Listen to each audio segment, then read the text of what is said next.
Hello, lovely people. How's it going? I hope you are doing well, and some of you may recognize this screen. Yes, we are back in the metaverse. Now, I did my first playthrough of Doki Doki Literature Club months ago. First time playing it, it was a great experience, I had a lot of fun, but something I never did was I didn't do the side stories. I've heard these are apparently really good, so I've got a few of them unlocked, so I thought what I would do is read through the ones I have, and then potentially I might end up going through some of the other character stories in ddlc to try and unlock some more, but I wanted to read through the ones I had, and I also don't know if, like, that's going to unlock more, but I wanted to give them a read. So let's read this one first. Trust. And I've got to remember the voices I gave them all. Fuck, it's been a while. It's fine. It's fine. We're going to figure it out. I know Monica I gave an English voice to. Where am I? What? I'm back in the building again? No, this is cute. Oh, I don't think I ever saw this shop before. Oh, the joyous classroom. This place. Okay, everyone. The literature club is starting. Let's all have a seat and take attendance, okay? I miss debate club. Who knew it'd be so difficult to start a new club? I feel worse with every day that pauses without anyone coming in. I'm really starting to lose confidence. Monica is the only member of the Oh shit, so this is like way back in the beginning. Okay. Monica is the only member of the literature club.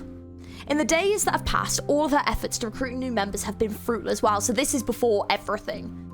Am I going about this wrong? Monica glances at one of her flyers. The headline is, "Do you like literature?" Maybe nobody is into literature enough to pick it up over their other club interests. I can't just rely on people liking literature. I need to sell them on a vision. A vision? But what kind of vision? Monica rests her head on her desk, deep in thought. But before she realized it, the recent nights of staying up too late start to catch up to her. It's so quiet, and the noise of the air conditioner is soothing.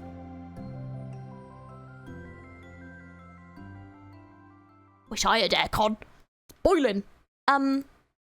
Hello?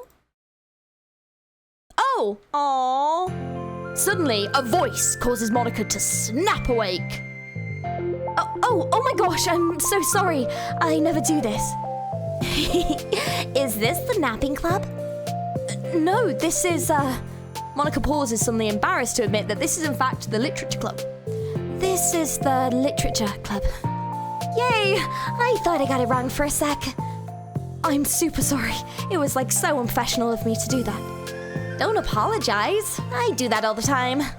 Oh. Did I miss the club meeting? Where is everybody? Well, about that. This is everybody. Really? Just you? But we're getting more members. I'm working really hard on it. Hold on a sec. If it's just you, that means I get to be vice president! Wait, vice president? What are your qualifications? Well, I'm better at napping than you. Maybe I should be president. Now you're just making fun of me. Oh, I'm sorry. What was your name? Sayuri. Okay, Sayuri. I've been trying really hard on this club. I know you caught me at a weird time, but, it's really disheartening not to be taken seriously, you know? I care so much about this. I just want to find other people who do too. Oh no, I'm so sorry. I do care, I promise. I have a hard time being serious, that's all. I didn't mean for it to hurt you. I was just joking about the vice president thing too. I would make a terrible vice president. I mean, I'm sure that Monica tries to say something reassuring, but it's difficult when she still doesn't know much about Sayuri. I'm sorry that this isn't like a real club yet. Would you still be interested in joining after I find a few more members at least? Well, no. I want to join now. Really? Yeah, it sounds like a lot of fun. Besides, I can tell how hard you've been working. You're doing something amazing and you should be proud of it, you know? So let me help you turn something stressful into something fun. If nothing else, I'm good at that, so, Honestly, how could I possibly say no to that? That's really sweet of you, Sayori. Oh, I'm Monica, by the way. Monica! That's such a cool name. Oh, now you're just trying to cheer me up. But you're smiling! Well, I didn't say it didn't work. Monica glanced at the flyer on the desk and realizes that her name is already written on it. So, what do we do first? Well, it's getting pretty late, isn't it? We can go home and try and come up with some new ideas to recruit club members. I can do that. Cool. And I think I need to put some more thought into my vision for the club. You know, like a mission. My mission is to make everyone happy. Yeah, something like that. I need to think about it. Well, hey, do you like hugs? I guess so. Sayori suddenly pulls Monica into a friendly hug and then lets go. Some people can just really use a hug sometimes. Besides, Sayori whispers loudly, hug energy is what keeps me at my best. Hug energy. Monica laughs. Although Sayori is very different from her, Monica feels her spirits lifted. It's so, like, nice to see the friendship that was there before everything just got so fucked up. But, like, it's really cute, like, seeing the friendship between them specifically without, like, the main character being, like, part of it, you know? Like, it's nice to see it without. Maybe it's just because she finally found another club member. But, well, I'm looking forward to tomorrow, then. It'll be fun. Yeah, I'm excited. I'm gonna think really hard tonight about how to get more people. Yeah, me too. Aww. A day passes and the time comes for Literature Club, Monica and Sayori to reconvene. As president, Monica ensures that she's the first to arrive into the clubroom, but she finds herself waiting longer than expected for Sayori. It's been 10 minutes already. Maybe Sayori changed her mind about joining? No, that can't be. She was so excited yesterday, and I'm getting kind of worried. Suddenly, Sayori comes bounding through the door. In her hand, she's holding a sheet of paper. Sorry I'm late! I'm here! It's okay. Welcome back. And... Sayori spins over to Monica and deposits the sheet onto Monica's desk. Oh, what's this? Take my hand. Take my hand and take me forward. Take me to your dreamland. Caution me to watch my step, so I can't look back at my footprints. Climb the stairs ahead of me while I look up to you. The more I look forward, the more I look up, the more I can lend to you. If you can trust me to follow your pace, I'll trust you to set it. If you can trust me to lend you a smile, I'll trust you to return it. Hang on, was there more? Shit, I think I was supposed to scroll down. It's a bit late now, sorry. Can I look at it again? No! Okay, I can't look at it again. Crap. Hey, this is really good. You wrote this, Sayori? Of course. Wait, no, that's the wrong side of the paper. Uh-huh. I wasn't ready to share that yet. I'm so embarrassed. Monica flips open the paper. Written on the other side is a list of ideas for recruiting new club members. Oh, so this is what you meant to show me. But I'm curious now, do you write poetry often? I do, but, I'm sure I'm not anywhere near as good as it as you are. Really? I'm actually terrible at writing poetry. I never written anything I was happy with. Like, I always read it again after a week after I write it, and I'm like, wow, this is so stupid. I don't know. It's like a dramatic version of me doesn't agree with the person I want myself to be, or something like that. Aw, you should have more confidence in yourself. You're the Literature Club president. I guess you're not wrong there. I need to, like, set a good example or whatever. You know, I can envision the club doing something like that. Doing what? You know, like sharing poems we write and stuff like that. Oh yeah! I would love that!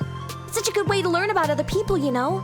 It's like we have so many emotions that we can't express to other people usually, but you can when it's in a poem, right?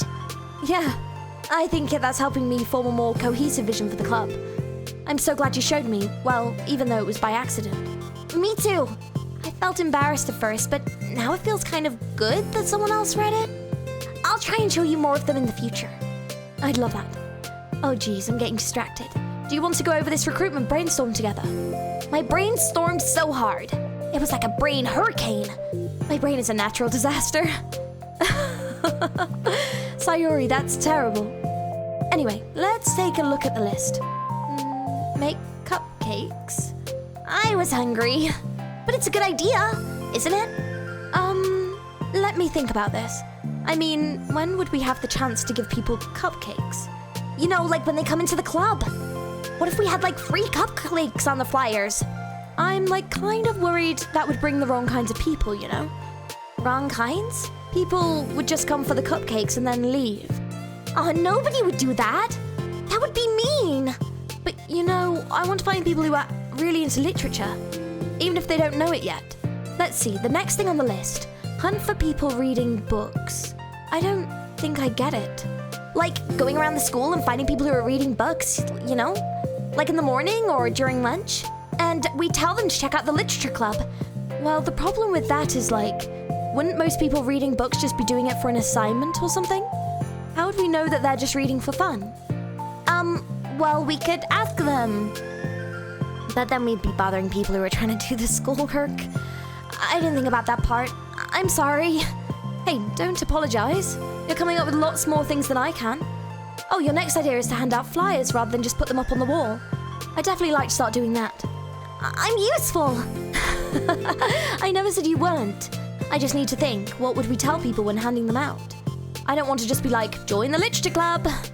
Let's figure out how we can better engage people. What if you told them about the club activities and stuff? What club activities? Yeah, I guess it's supposed to be my job to come up with that, right? A vision for the club. Okay, sorry. Pretend you're a normal person for a second. Wait, I didn't mean it like that. You know, like a random passerby who's getting a flyer. How would you react to the idea of a literature club? Probably like... Literature is stupid. I'm joining the anime club. What the heck? Sorry, I was just thinking of a friend of mine. Okay, what if I said that we like do group readings and discuss it together? I would probably nap through that. That's you, Sayori. Yeah, but that doesn't really sound fun to most people anyway. We need to really catch their interest, you know? This sucks. Why is this so hard? Monica, don't be sad. What do you like about literature, Sayori? Me? Well, kind of what I said about the poem earlier. I think it gives you the chance to express yourself. Like, express yourself in ways you can't normally do when you're just doing your normal day and talking to your friends. I mean, we all have so many thoughts and feelings that we just don't get to share, you know? It's like, intimate. Yeah. How do we get that across to people? We could be like, express your true self. Be intimate with us. Okay, that's kind of, I'm just kidding. Oh my gosh. What is it? I forgot all my things in the classroom. I must have gotten too excited and rushed here. Silly me. Rushed, but weren't... Oh, never mind. Did you want to go get your stuff then? I'll forget it if I don't do it now. Well, I'll wait for you then. Okay, it'll only take a second. Sayori dashes out of the room, leaving Monica momentarily alone. Monica sighs and starts jotting her thoughts on a sheet of paper. Express yourself. Be who you want to be. Make new friends. Discover a new you. Discover your heart. No. Write your heart out. No. Write into your heart. Write the way into your heart. Join the literature club. Write the way into your heart. Wow, that's lame. Monica! You startled me! Sorry, but it's something important. On the way to the classroom, there was a girl reading a book. Reading a book? Let's hurry and recruit her! Wait, are you sure she's not just doing homework? I could tell she was really into it. Well, I guess we could take a look. Monica grabs one of the flyers and stands up from her desk. Then the two depart the classroom with Sayori leading the way. This way! You don't have to run. Sayori leads Monica over to the particular classroom and then lowers her voice to a whisper. See, in here! Monica peers through the window. Sure enough, there's a girl sitting alone, intently reading a book. I feel like a creep doing this. You should go inside and talk to her. Me? You're the president, and I would probably just scare her away. Okay, fine, I'll do it. Monica takes a deep breath and then timidly enters the classroom. That was fast. Oh my gosh, I'm so embarrassed. Why? What happened? Well, I entered the classroom and she didn't even look up from her book. So I kind of just left the flyer on her desk and then walked out. That's kind of cute. But I'm sure she'll see it and want to join the club. I hope so. Shall we head back now? The two head back to the club room, Sayori feeling rather accomplished and Monica still feeling a bit embarrassed by the encounter. Upon Upon returning, Monica and Sayuri resume their strategy meeting. They discuss various different kinds of recruitment tactics, from professional to silly. After going through Sayuri's list and with Monica coming up with ideas of her own, the two end in a better spot than where they first began. Well, I would say today was pretty productive, wasn't it? Yeah, I think we're starting to make progress. I can't wait to get some new members. Hey, what's this? Sayuri appears at the sheet of paper Monica was jotting on earlier. Oh, don't mind that. I was just thinking to myself, join the literature club. Right the way into your heart? That's so cute. I thought it was a little overdramatic. But Sayuri pauses and thinks for a moment. You know, I don't think you give yourself enough credit. What do you mean? Like, I don't know. I feel like I can tell you from talking to you today. It seems like you're always afraid of doing something wrong. Yeah, but would you call yourself a perfectionist? Yeah, I definitely am. I mean, I always have an idea in my head of how I want things to go. And it's like I can't accept anything less than that. But I think in the end, it helps me try my hardest at everything, so I don't think it's that bad. Like with this club, we have such an opportunity to make it into exactly how we envision it. But it feels like we only have one shot at it. So I'm just really afraid of it deviating from that. The vision. What's the vision? It's... Monica pauses to think and then shakes her head to herself. She sighs. I don't know. I just want everyone to... Monica trails off. Smiling, Sayuri taps her finger against the sheet of paper. Right the way into your heart. I think what you're trying to do is to make the club that you need the most out of anyone. Well, you're the one who knows yourself best, of course. But I'm here to help you. Monica returns Sayuri's smile. It's sort of amazing how kind you are. We're really going to make this the best club ever. Sayuri nods and the two remain silent for a moment, lost in thought. The only sound is the steady whisper of the air conditioner, and the only movement is the afternoon sunlight trickling its way in and out of the moving clouds. Sayuri breaks the moment with a big yawn. Time to go home.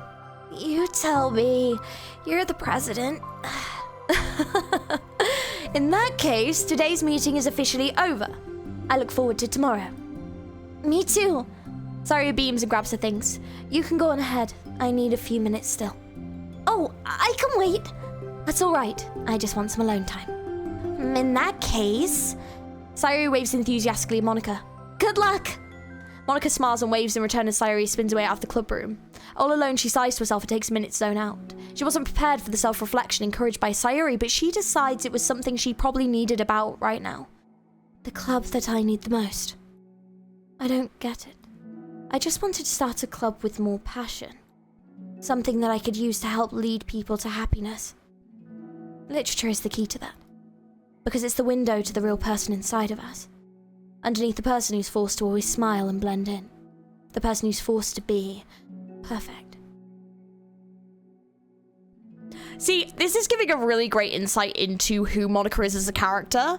Oh, because she is probably one of the girls we don't get to learn about the most, I suppose. Monica suddenly notices a folder on the floor by her desk. Did Sayuri leave this behind? I hope it doesn't have her homework in it. Worried, Monica opens the folder to check. Poems. It's a folder of poems.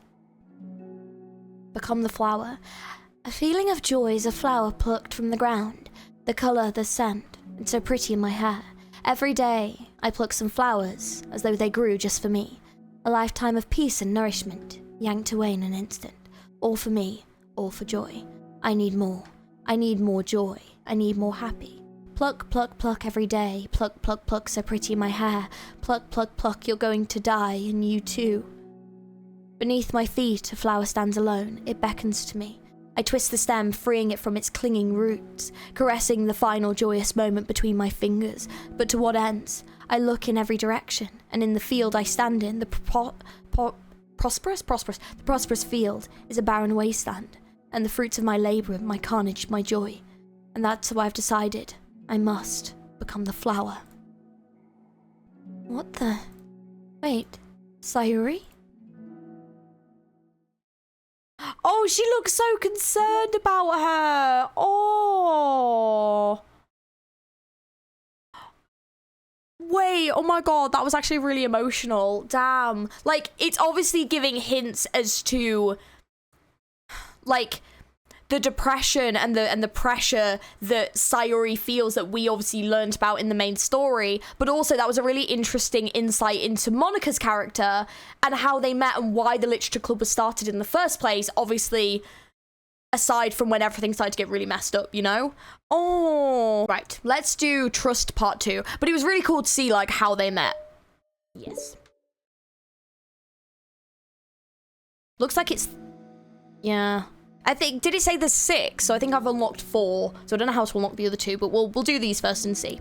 Another day passes in a flash, and it's already time for the next club meeting. Although Monika should have come up with a plan for today's club task, she hasn't been able to shake her guilt and anxiety after reading Sayori's poem.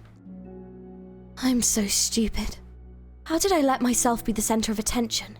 Sayori is going through these kinds of feelings, and I'm letting her comfort me instead of the other way around. What kind of club president does that? This whole time, I didn't even think to ask her about her own feelings. So much for a stupid vision. Sayori enters the club room with her usual smile, but upon seeing the downcast Monika, her smile quickly fades into an expression of concern. Monika? Is everything okay? I'm really sorry. I'm such a terrible friend. Huh? What are you talking about? You're an amazing friend. Monika shakes her head. I made this all about myself. Even you said so yesterday. You told me that I'm trying to make the club what I need the most, right? But my problems are so trivial compared to yours. Sayori responds quietly. What are you talking about? But as she says that, her face darkens. Through the silence, Sayori mutters her realization. I left my folder here. Monika stares blankly ahead, unable to come up with a response. I wasn't ready to share those. Now you're worrying about me. I don't want that. But why? We're friends, right? Wordlessly, Sayori nods. Friends look out for each other. I want to be there for you as much as you're here for me. A long moment passes in silence. The air is incredibly heavy. This is different. It wasn't just about you yesterday. It was about the club. Besides, things were so happy yesterday. You don't need to do this all of a sudden. I don't want it. I like happy. So, if you do this, then you're just being selfish. Monika massages her forehead, struggling through the frustration of such a paradox. It's understandable that Sayori isn't ready to share certain things, but as unfair as it is for Monika to pry, it's also painful for Monika to force herself to ignore the needs of her friend. I'm sorry I looked. I disrespected your privacy. No, I don't blame you for looking. You would have at least needed to check if it was mine. Yeah. Monika takes a deep breath. Okay.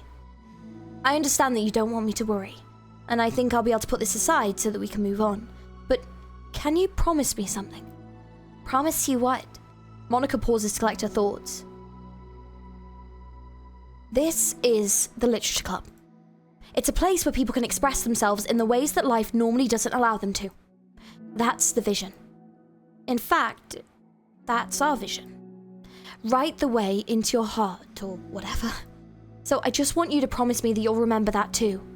It doesn't have to be right now, but I want to be here for you when you need it. I want us to be ourselves like that. Sayori smiles gently. I'll promise if you promise. Unable to help it, Monika returns Sayori's smile. I promise. Me too! As the conversation closes, the mood in the room is lifted. With that behind them, it's time to proceed with the club activities. So, want to teach me about poetry? Huh? But what about recruitment? It's fine. We have plenty of time for that. But right now, I feel like I want to do this. I mean, I do have to fulfill my end of the promise, you know? There's no way I could say no to that. Just don't expect much. I do a lot of writing, but it's not like I'm a scholar or anything. That's fine. I think I just need, like, some motivation. I never know where to start when it comes to writing poems. Starting isn't so hard. You just kind of need to write down your feelings and see where it takes you. Yeah, but that wouldn't come out any good. It's not supposed to. You're gonna have to fight your perfectionist mind on this one. You can just start by writing your feelings and see what kind of things it makes you think of. And then you can turn your feelings into a little story. You can get your feelings down first and then make it sound pretty later. It's like It's not like building a railroad where you go from one end to another. It's more like a collage, where you find all the things you want to put in, and then you arrange them in a pretty way. At least that's how I do it. It's not like it's the only way, but it's a really good way to not get stuck right at the beginning. I understand. Yeah, I always get so caught up in how it sounds that I forget what's actually important. Monica pulls out a pen and paper to start writing on. Stop being a perfectionist, you idiot. I'm just kidding. Monica scribbles out "you idiot" as she writes it down. No, keep it. Why?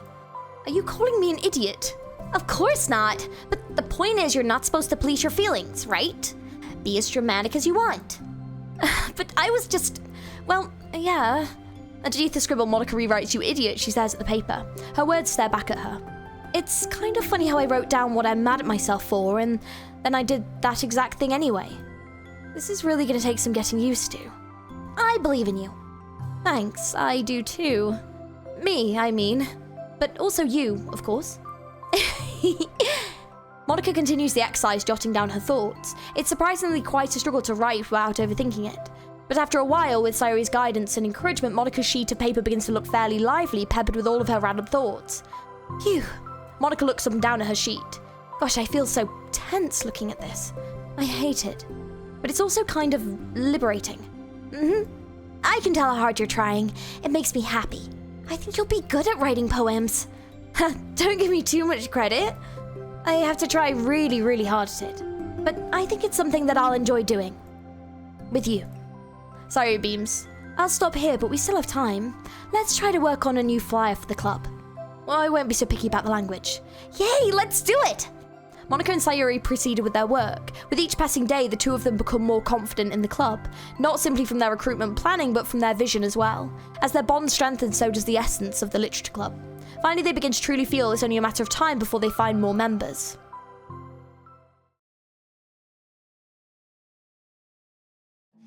Another day passes. As usual, Monica is the first one to the club room. With her is a printout of the revised club literature club flyer, complete with the all-new ideas Monica and Sayuri came up with. If only this was the flyer we gave that one reading girl the other day. It's so much more attractive than the old one. But the new catchphrase is clearly featured at the centre of the flyer. Write the way into your heart. Surely common sense would say that one writes from the art, not into the heart. But the message is being delivered is one that can use writing to discover themselves. Hopefully, Monica and Sayuri had thought that it would be enough to garner some curiosity from students. Why do I feel so tense looking at this? Monica thinks back to the previous meeting where she performed the writing exercise. Was I always this bad at expressing myself?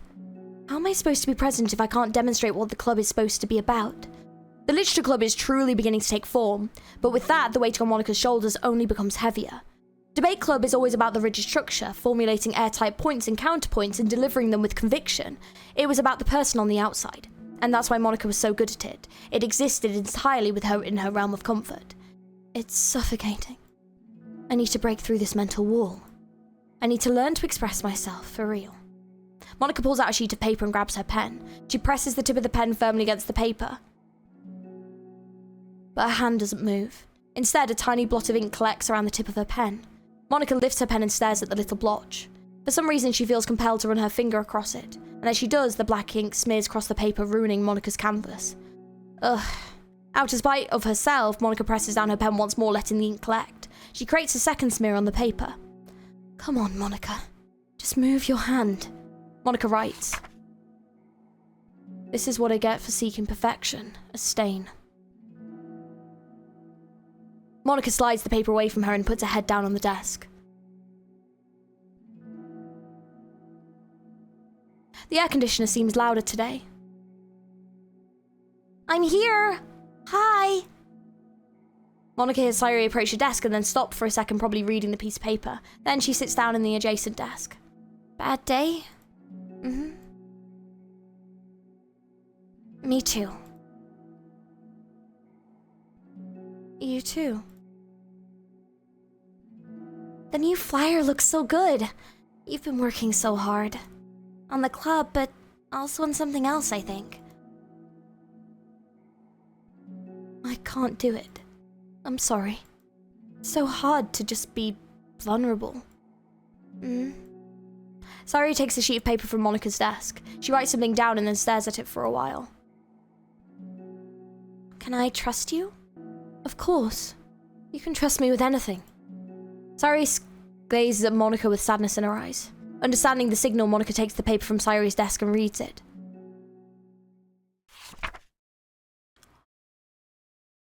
Oh. Dumb. Sometimes I want to die. Sayuri. This is really, really hard for me. Her voice shakes. So if I can do it, then you can too. Because you're like 1,000,000 times better than me. That's completely not true. Sayuri takes a deep breath, trying to steady herself. That's something about me that I've never told anyone before. Even now, my head is like screaming at me to stop. Wait, you don't have to force yourself. I mean, just because of the promise yesterday. I want to. It just feels right. I mean, maybe it's part of the reason I came to this club in the first place. This is the Literature Club. I trust you. More than I'm scared. At those words, Monika stands up. Sayuri must have taken days to work up courage for this. Were Monika's own futile but genuine efforts actually the push that Sayuri needed? Sayuri's deliberate breaths can be heard over the air conditioner. As she prepares herself to continue, Monika waits in gentle silence. I have this problem where I get really upset when people worry too much about me. I can't control it. It's like, why waste your energy worrying about me when you can just be happy instead? So I never tell anyone about these kind of thoughts that I have. It's so much easier to just smile and help everyone else be happy. But that's terrible. That's what Monika wants to say, but she stops herself in fear of saying the wrong thing. It's just that if everyone knew about it, they wouldn't treat me the same anymore. Like, whenever I'm not smiling, everyone would worry about me and ask me what's wrong. I know that because it used to be like that. Sayuri pauses, seeming to recall something in the past. I just want everyone to be happy. That's the most important thing to me. And letting people look inside my head doesn't bring happiness to anyone. Sayuri pauses again, her solemn expression making her look almost like an entirely different person. How did you find the courage to tell me this? You're not worried I'll be one of those people too? I am worried. Part of me really hates myself for doing this. But another part of me, I think, just felt like it would be different this time. Whenever we talk about what the club is supposed to mean, I keep feeling like it was the right thing for me to do. Especially after you've been trying so hard to express yourself too. It just made me feel like I could say it in confidence and our friendship doesn't have to change. It's so silly. The club is only 2 people, but it already means this much to me. Monika feels a tightening sensation in her heart. I'm fucking feeling it in my eyeballs! Jesus Christ, this is emotional. A feeling of connection as Sayuri's emotions radiate between them. Me too. I was so lost until you showed up. You're so brave, Sayuri. You're so strong and brave. I don't even compare. Monika steps forward. But if nothing else, I can at least offer you some hug energy. If you'd like.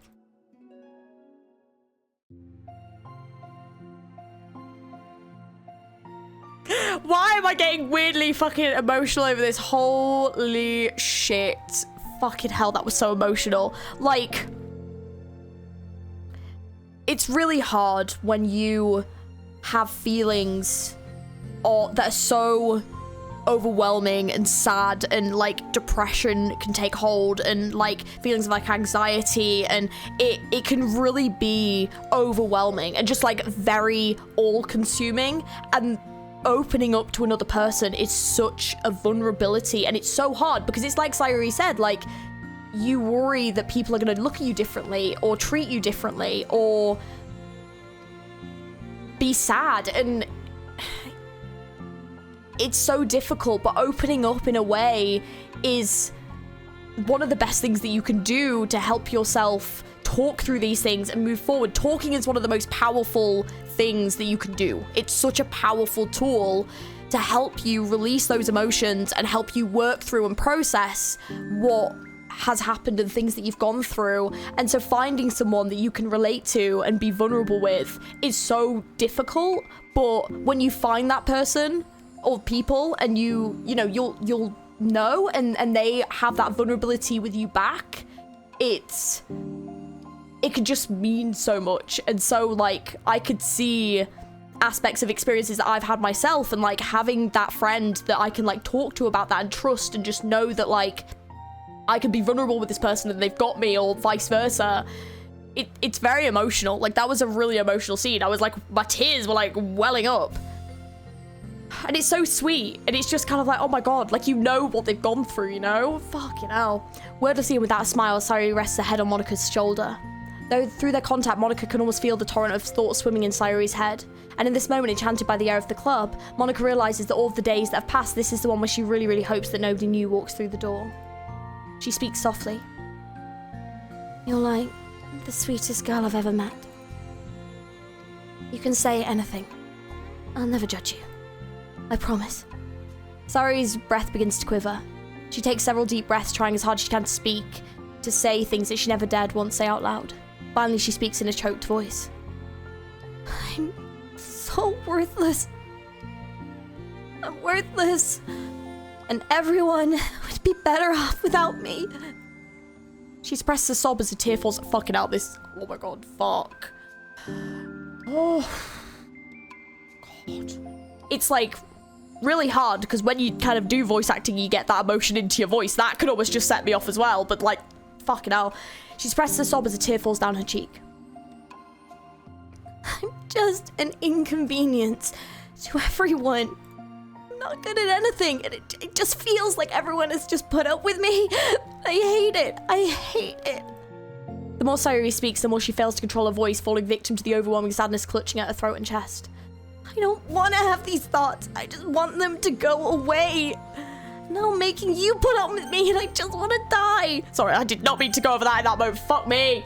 Oh, God. As soon as Sayuri loses her composure, Monika becomes determined to keep her own. She only wants to be what Sayuri needs right now, and she won't let any sadness show. Her voice comes through as soft and gentle. This isn't putting up with you. It's just being your friend. Monika offers a few words of comfort, but she knows, Sayuri said it herself, that the thoughts Sayuri experiences are the ones that don't belong, and Monika can't magically make them go away. The most she can do is help Sayuri battle them like any good friend would do. You have so much value. To me, and to your other friends too. This club wouldn't have been the same without you. I really, really mean that. You coming here was the best thing that could have happened. Even if we never got any other members, I would still be happy. That's what brought you here. You've brought us a vision, and you also brought happiness. And that's your favourite thing to do, right? Sayuri doesn't respond, but Monika feels her gently nod. No more words are needed between them. Oh man! The two share the brace for a while longer, Monika letting Sayuri take as much time as she needs. Once her breathing steadies and her sniffles fully cease, Sayuri lifts her head and wipes her eyes. I guess I needed that. Some days are harder than others. Well, I'm here whenever you need me. But any other time, I'll make sure things are like they usually are. If that what makes you happy. Thanks. You're the best. No, you are. The two exchange smiles. You know, I'm sorry to bring this up all of a sudden, but have you considered talking to a professional? Holy shit.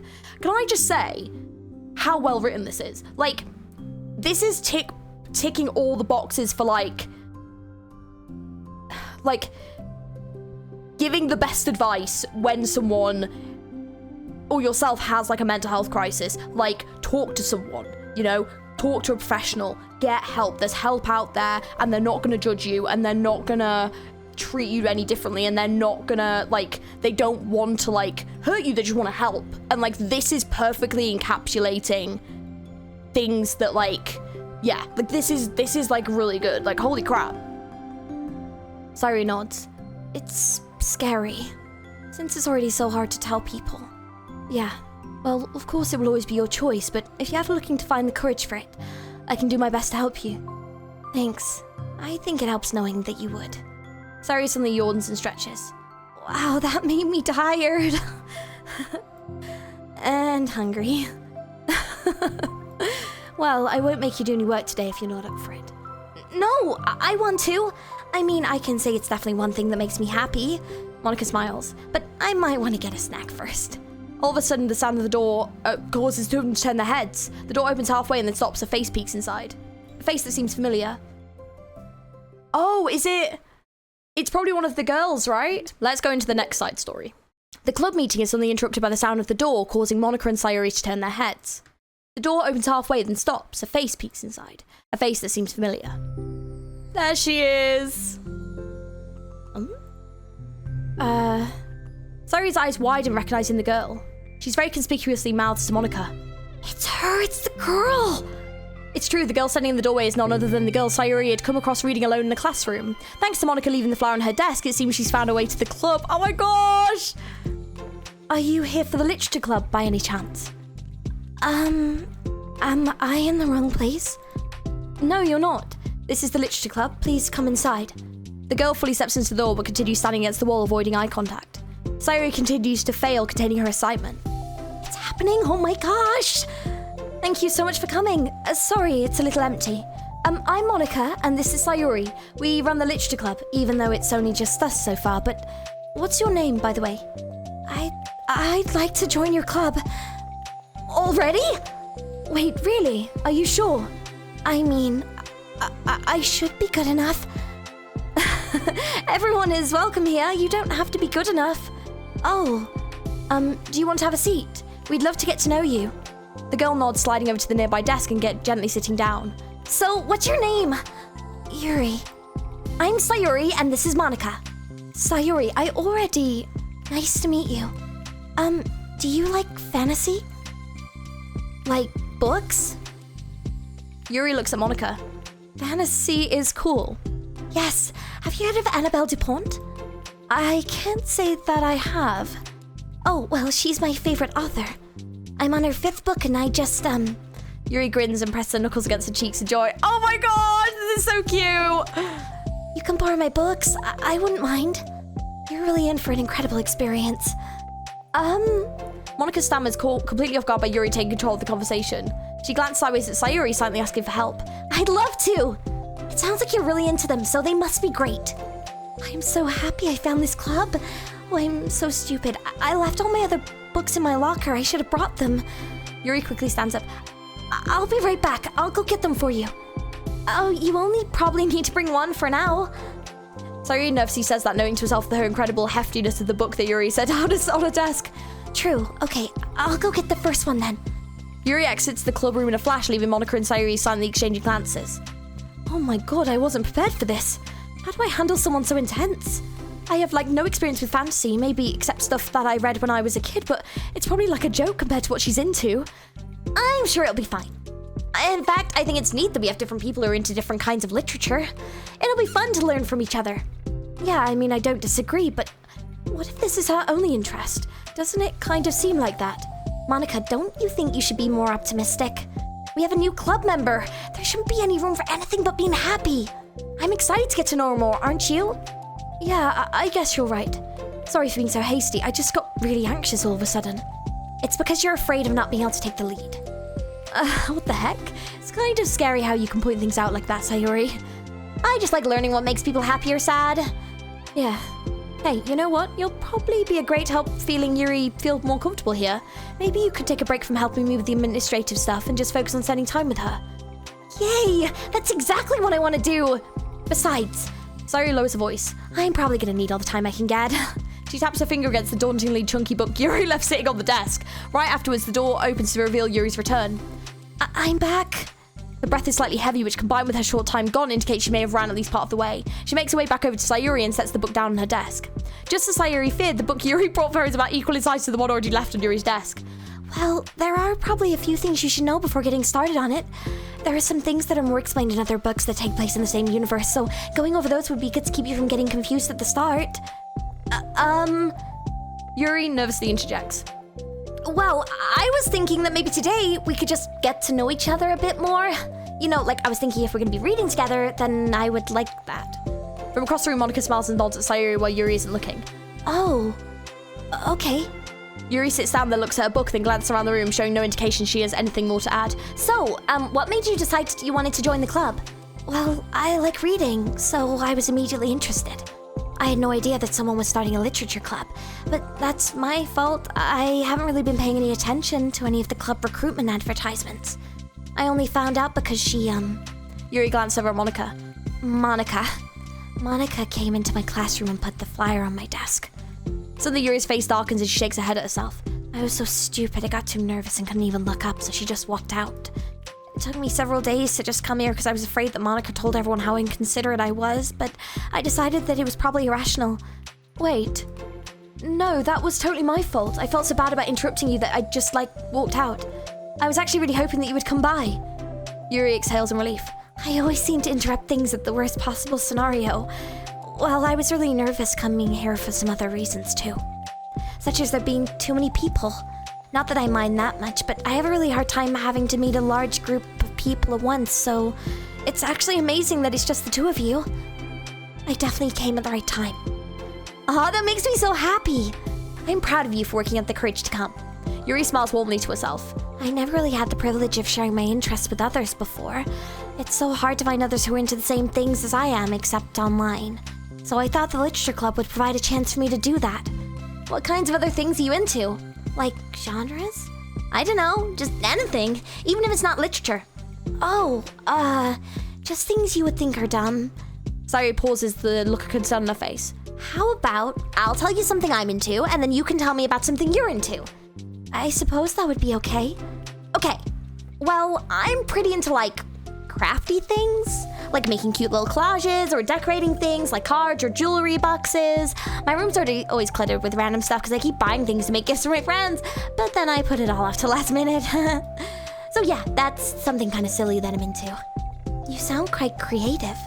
Not that much. It's just that you'd be surprised about how much you can do with scissors and glue and stuff. So I have to share something that I'm into now, right? Sayuri nods. Well, I guess I'm into nature. I love nature. Monica, I'm gonna start a nature club. No, you're not. You're stuck here with me now. I'm not. Oh yeah? Well, I hereby appoint you as vice president of the literature club. There, now you're stuck with me. Hey, don't give me responsibilities. Oh, I'm sorry, Yuri. I interrupted you. Go ahead. It's fine. Yuri pauses, feeling awkward after having gotten cut off. I like going out into the woods or to the park, just places where you can walk or sit and not have any people around. It's peaceful. Just nice to kind of remove myself from everything that matters and let my racing mind operate autonomously for a while. When do you like to do that? It just depends on my mood. After school, on the weekends, whenever I feel like I need it. Wow, I feel like I would never have the time to do something like that. I find that we have a lot more time than we think we do if you don't let it slip through your fingers. The three continue their conversation, led primarily by Sayuri, but with Monica chiming in every now and then as well. Monica had intended to leave at Sayuri and focus on her own work, but she found it difficult not to join in. Before they knew it, the end of the day was upon them once more. Oh, it looks like we should be wrapping up for today. So, are you two going to be starting on that book the next club meeting? That's the plan. I'm so excited. Sayuri beams, Yuri collects her things. Once packed, Yuri wordlessly waves to Sayuri and Monica with a gentle smile. Bye! As Yuri exits, Sayuri enthusiastically returns her farewell. Once again, Sayuri and Monica are left in the classroom. Sayuri, you are a lifesaver. I didn't do anything, I just talked. Still, besides, it really lifted my mood. Feels really nice when I can put my energy towards other people like that. She was really excited to be included, you know? It made me happy. Well, there's no doubt in my mind that she'll have a great time here with you engaging her. How are you feeling about starting the book with her next meeting? I'm kind of scared, but I think she'll be happy as long as I'm trying my best. I think you'll do great. After the surprise of a new club member, it seems that everyone has their spirits lifted with something new to look forward to. Oh, it's cute. I love that we're getting to find out how they all met and stuff. Another school day ends. Swallowing her anxiety, Yuri makes way to the club room, expecting to be the last one to arrive. As she opens the door, she's surprised to find only Sayuri in the club room. It's club time again! Monica went to the computer lab, so it's just us today. Is that okay? Yuri silently nods, unable to make eye contact. I'm sorry about yesterday. Sayuri tilts her head, unsure of exactly what Yuri's talking about. Well, I mean, the way I got overly excited to share my books and how you had to stop me so we could talk first. It was so inconsiderate of me. I got too excited and forgot about everyone else in the club, so... Yuri, you didn't do anything wrong. I thought it was cute how excited you were. Well, still, I think I changed my mind about the book. We don't have to read it. Huh? Why? Because, I know that you were just humoring me anyway. In retrospect, it's rather obvious that nobody was truly interested. But if you like it so much, then it must be worth sharing. I've already decided I'll join the club, so you don't have to try so hard to entice me. That's not what I was doing. A moment of uncomfortable silence stretches between the two of them. Well, the thing is, we don't even have any club activities yet. I mean, Monica and I have been working on recruitment stuff mostly, so it just sounded like something fun that we could do together, reading your books.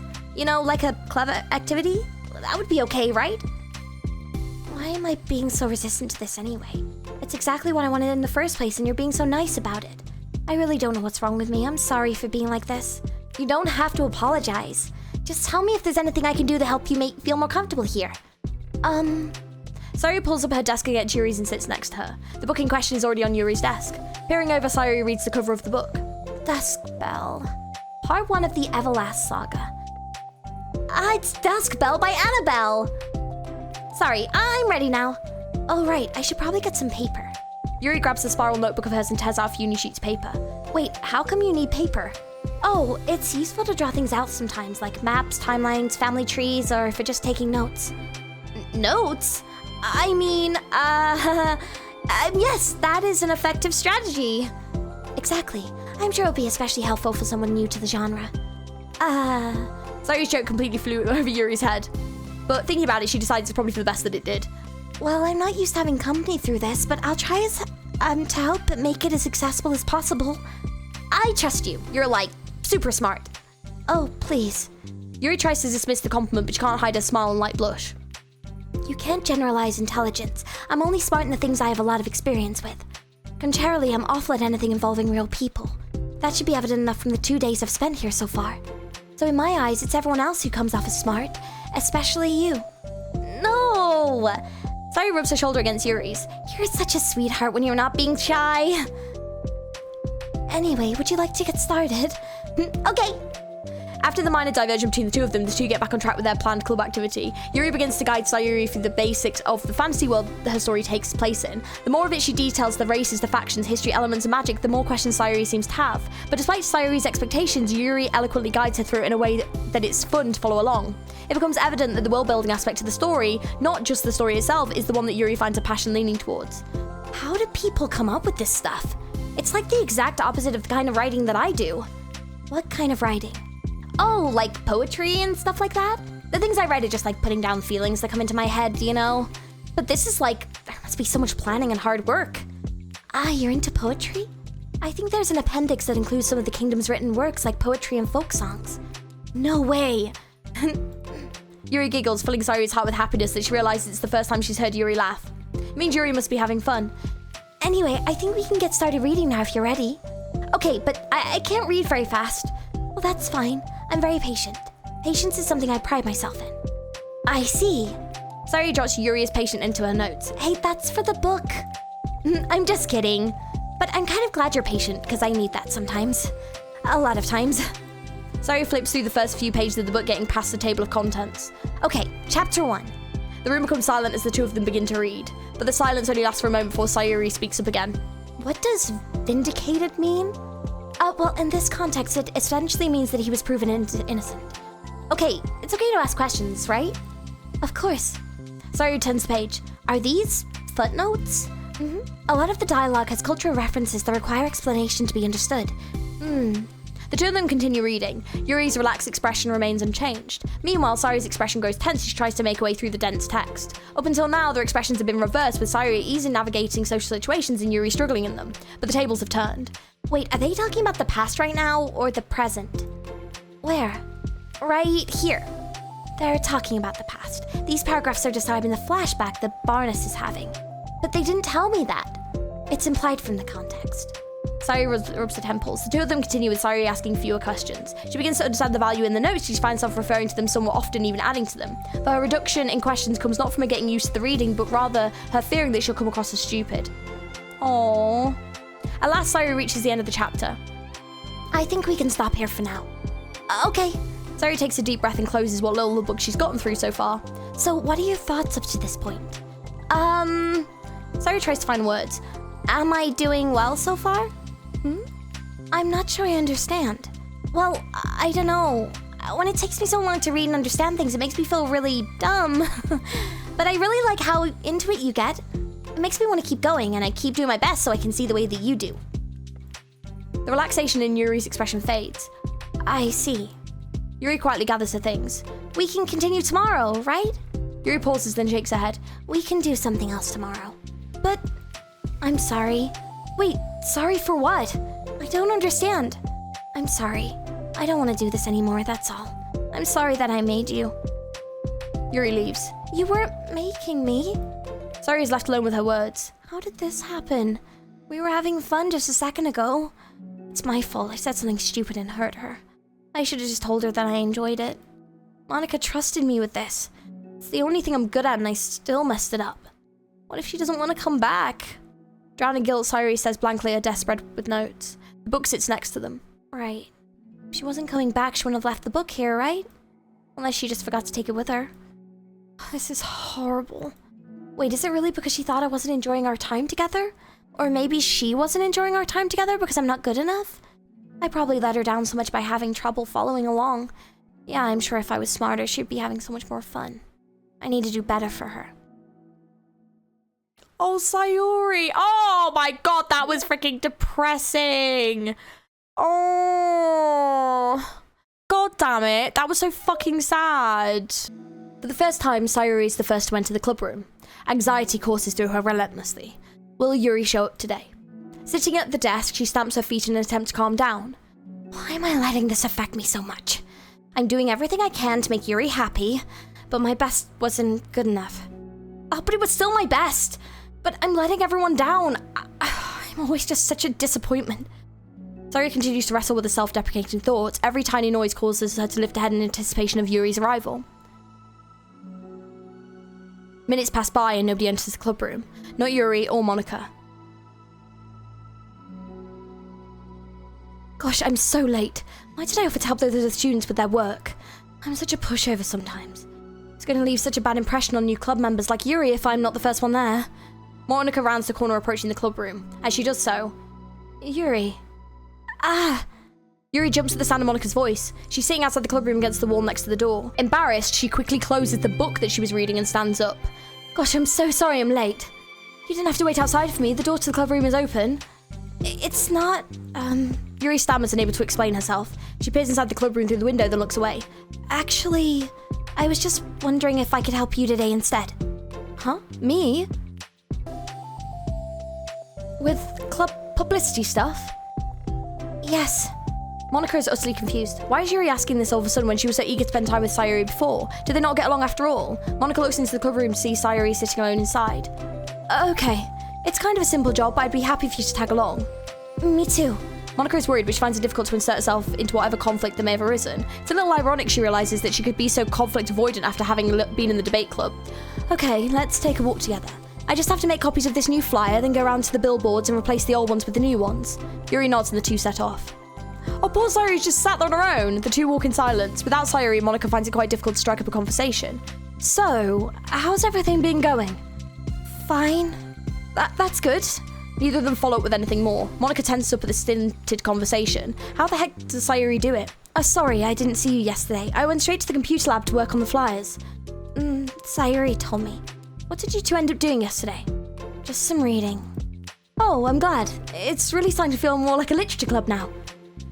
Yeah. It's kind of funny. I felt so intimidated at first when I heard about the kind of reading you were into. But you know, it's kind of stupid of me because I'm intimidated of things I'm not good at. And it's silly to assume that everyone who comes into this club will just have the same interests as me. But it's so cool that you were able to get Sayuri into it. It's like the club is working. I'm really happy about that. She's not into it. Huh? She's not into it, and I'm stupid for forcing it onto her. Yuri falls silent again as if she started thought but can't figure out how to continue it. Did something happen? Yuri sighs. No, it's just me. Yuri pauses. I'm thinking. A moment passes in silence and Yuri shakes her head. I shouldn't be complaining to you all of a sudden. Don't be silly. I wouldn't think you're complaining. I just want to make sure you feel welcome. If it's important to that, then you can tell me anything. Well, I do feel welcome. Too welcome, I guess. It's not an issue with the club, it's an issue with me. I feel wrong to inconvenience you with it. Monica pauses and thinks. Well, What if we put it this way? It's my job as president to understand the needs of the club members, right? We're going to have all kinds of people joining this club, hopefully anyway, and learning about the diverse needs and interests of everyone will help me come up with the club's activities that everyone can be happy with. That everyone can be happy with? Not just only some people? Of course. I need to be looking out for everyone. Otherwise, what kind of club would it be? I see. Yuri looks a little more relaxed. A signal to Monica that switching from sympathetic approach to a pragmatic one was a good choice. Each individual truly has their own needs. Okay. Yuri takes a deep breath. I'm a really weird and awkward person. I've accepted that about myself. I just don't know how to, I guess, connect with other people. How is it so easy for everyone else? How do you just make conversation about any arbitrary topic? I can talk for hours about the things that I'm into, unfortunately so much that I don't know when to stop. But for anything else, I just have no idea what to say. So I understand that about myself. I'm not good with people. I can't help it. So it feels like whenever I'm confronted with a new social situation, I'm either ignored or made fun of or taken pity on. And Sayuri falls into that third category. What? Hold on, you're saying that Sayuri is taking pity on you? Yuri nods. I just wanted to be treated like a normal person. If you don't like me or you don't connect with my interests, then just tell me. I can accept that and move on.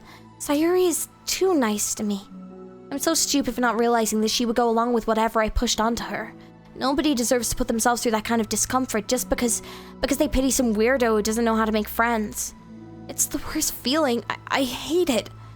Yuri's sharp words cut through the tense air.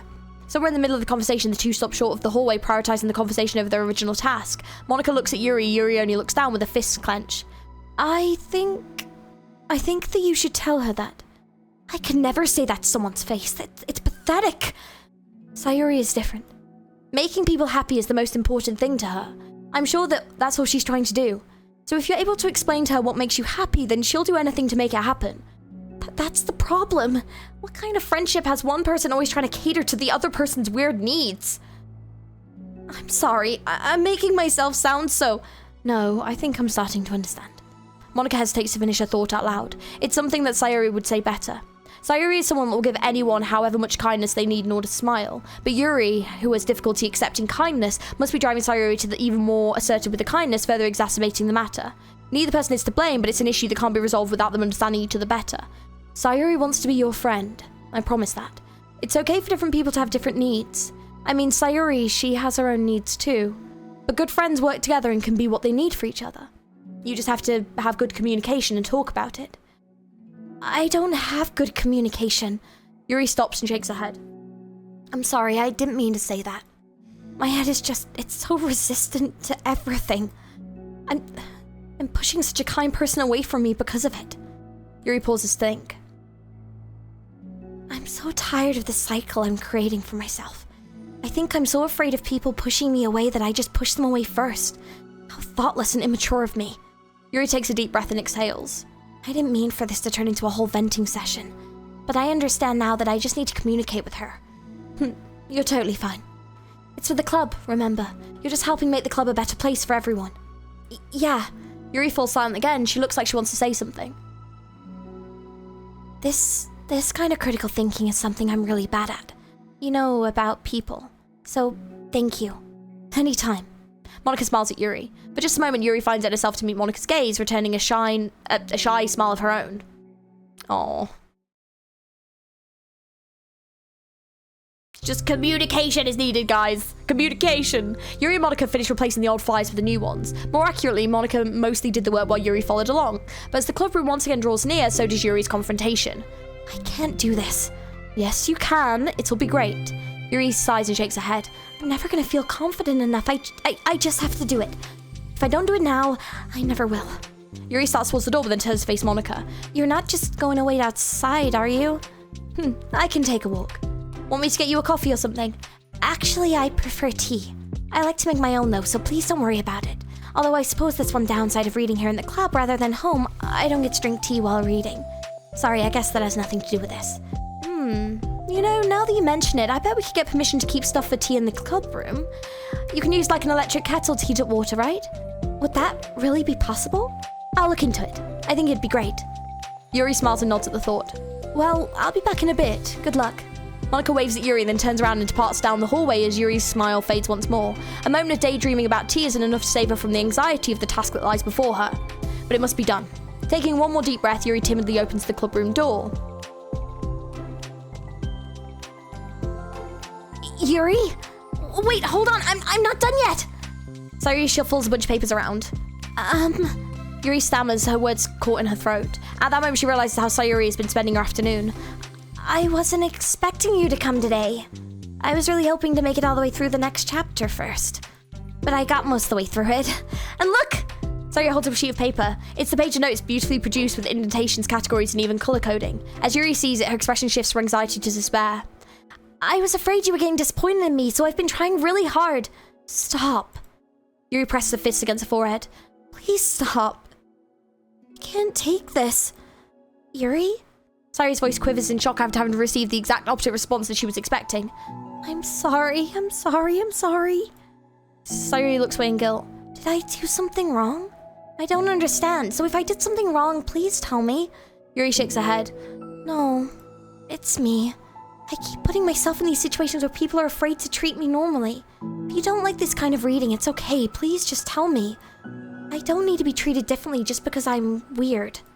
But I don't treat you differently. I just want my friends to be happy.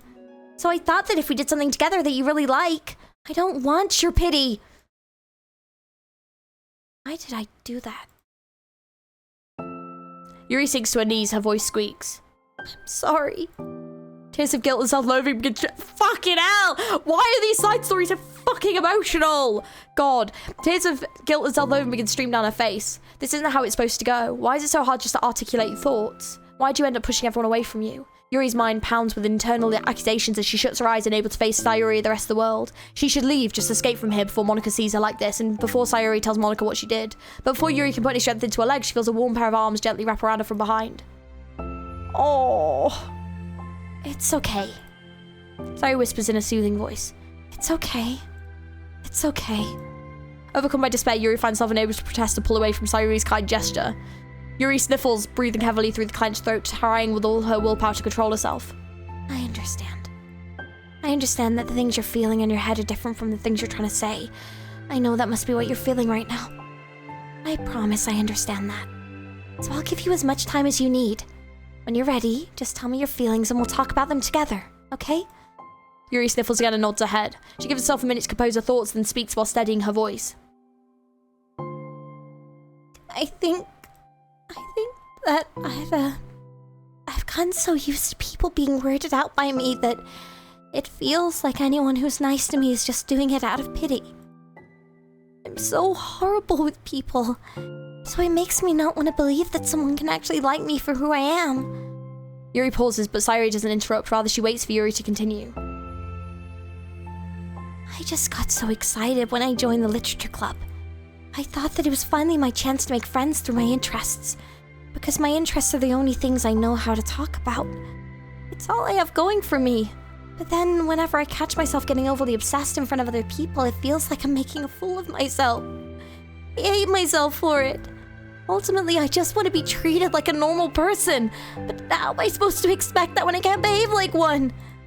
I just want to learn how to get along with people and stop ruining things for myself. That's all. Yuri finishes her thoughts, feeling more steady after having gotten them out. Sayuri, who can feel Yuri's breath rise and fall from beneath her arms, realizes that as well. thank you for helping me to understand you a little bit better. You know, you were so great at helping me while we were reading, so I'll help you with the things that you need too. But I feel like it would just be frustrating for you with how much patience I require sometimes. That sounds kind of familiar. I couldn't stop worrying about that while we were reading. I was so afraid that you would get frustrated with me, but I would never do that. I did my best to reassure you by mentioning how I have a lot of patience. Yeah, I know, but my irrational fears just won't be quiet sometimes. I'm sure it's the same for you, right? Yeah, irrational fears. Well, you know, there's no way that you could frustrate me, because I already like you as the person you are. I'm getting so emotional today. What is happening? Oh my god. Oh my god. Stop. Stop. Stop crying. Oh, God's sake. I know that you said you have a hard time believing that, but I promise that it's true. You don't have to be a social person for people to like you. I think you're really considerate in your own way, you know? Worrying so much about other people's feelings. We're all kind of weird, but it's a literature club. But it's the best part that we're all different and have different interests. Like about the book? I'm reading it because I want to. I promise that's what I really want. It's a bit of a struggle, but try not to mistake that for me not enjoying it. I mean, we can never discover new things if we didn't try them first, right? I want to learn the reasons that you love it so much. And in the end, if it's not for me, then I can say that, but I'll be glad that I tried and learned more about you. Plus, you're, like, super duper smart, and I want that to rub off on me. Yuri fights back a smile at that comment. Already the heavy atmosphere surrounding her seems to have evaporated through the caress of Sayuri's arms. Your hair is so pretty. I always wanted long hair, but I was awful at taking care of it, so I cut it all off. Yuri's tension relaxes. For once, she feels okay just listening rather than worrying so much about saying the right thing. Sayuri, sensing Yuri's comfort, lets her rest. It must be difficult for her to relax around other people. But if the Literature Club can make it happen, then it's something that she deserves to experience. Oh. Well then, based on my understanding of your feelings, I suppose I wouldn't mind if we continued reading. That's what I wanted to hear. But we can stop at any time. If you truly don't like it, please be honest about it. I won't be offended. Of course. I'm not going to judge anything this early on, though, so we'll just see what happens. Oh, and, it's not good to touch people without their consent first. Oh no, I'm sorry. I didn't mean to make you uncomfortable. Oh, you didn't. I mean, I suppose it was kind of nice. I was just saying. I'm back. Monica's back. I haven't seen you, like, at all recently. Sayuri trots over to Monica. Ah! She whispers loudly. Can I hug you? Sure, Sayuri. Sayuri wraps her arms around Monica. Oh yeah, Yuri, it might be good to know, Sayuri can be kind of a hug monster. Ah. Hey, don't call me a monster. Artemis is a monster. If he inherits the kingdom, that could spell disaster. Yuri laughs. Monica perplexedly looks between the two of them, then smiles. Well, I'm glad you've been enjoying your reading so far. It's like our first real activity as a literature club. About that, well, you've been so patient with exploring my interests. I think that it would be inconsiderate of me not to return the favor to you and learn about the things that you like. Yes! Do you like poetry? Yuri smiles. Oh man, these stories have been so emotional. Oh, that's all the side stories I have, but apparently there's 6. So I think it must be that I didn't get, like, I don't remember doing a great deal of things for Natsuki, but I also never did poems like for Sayuri. And I was always really curious if you could actually save Sayuri or not. Like, I wonder if you can. I might do like a little speed through of some of it. Because obviously, like, there are certain choices you make, but a lot of it is kind of, yeah. So I wonder if I can, like, speed run, if it'll let me. How do you... Please run reset to repair. Oh. Is it in settings? Nope. Is it in files? That? Reset the virtual machine? Yes. Okay, hang on. Stopping virtual machine. Oh, shit, it hell, okay. Restoring entities. So wait, if I do load game... Oh, shit, there's literally jack shit there. Hang on, I really hope I didn't just completely lose everything. So hang on, if I exit that... Oh no, that's just exiting out completely. So I think I would have to go into new game completely then, I think. Let me see if I can speedrun and make a couple of different choices and see what happens. I want to write a poem for Sayori, so I'm going to go with that. Okay, so I'm going to show it to Sayori. I definitely feel the most comfortable sharing it with Sayori first. She's my good friend after all. Oh my goodness. This is so good, G. I love it. I had no idea you're such a good writer. Sayori, you must be seriously overreacting. I'm not a good writer at all. I honestly have no idea what I'm doing. Well, maybe that's why. Because I have no idea what I like either. Jeez.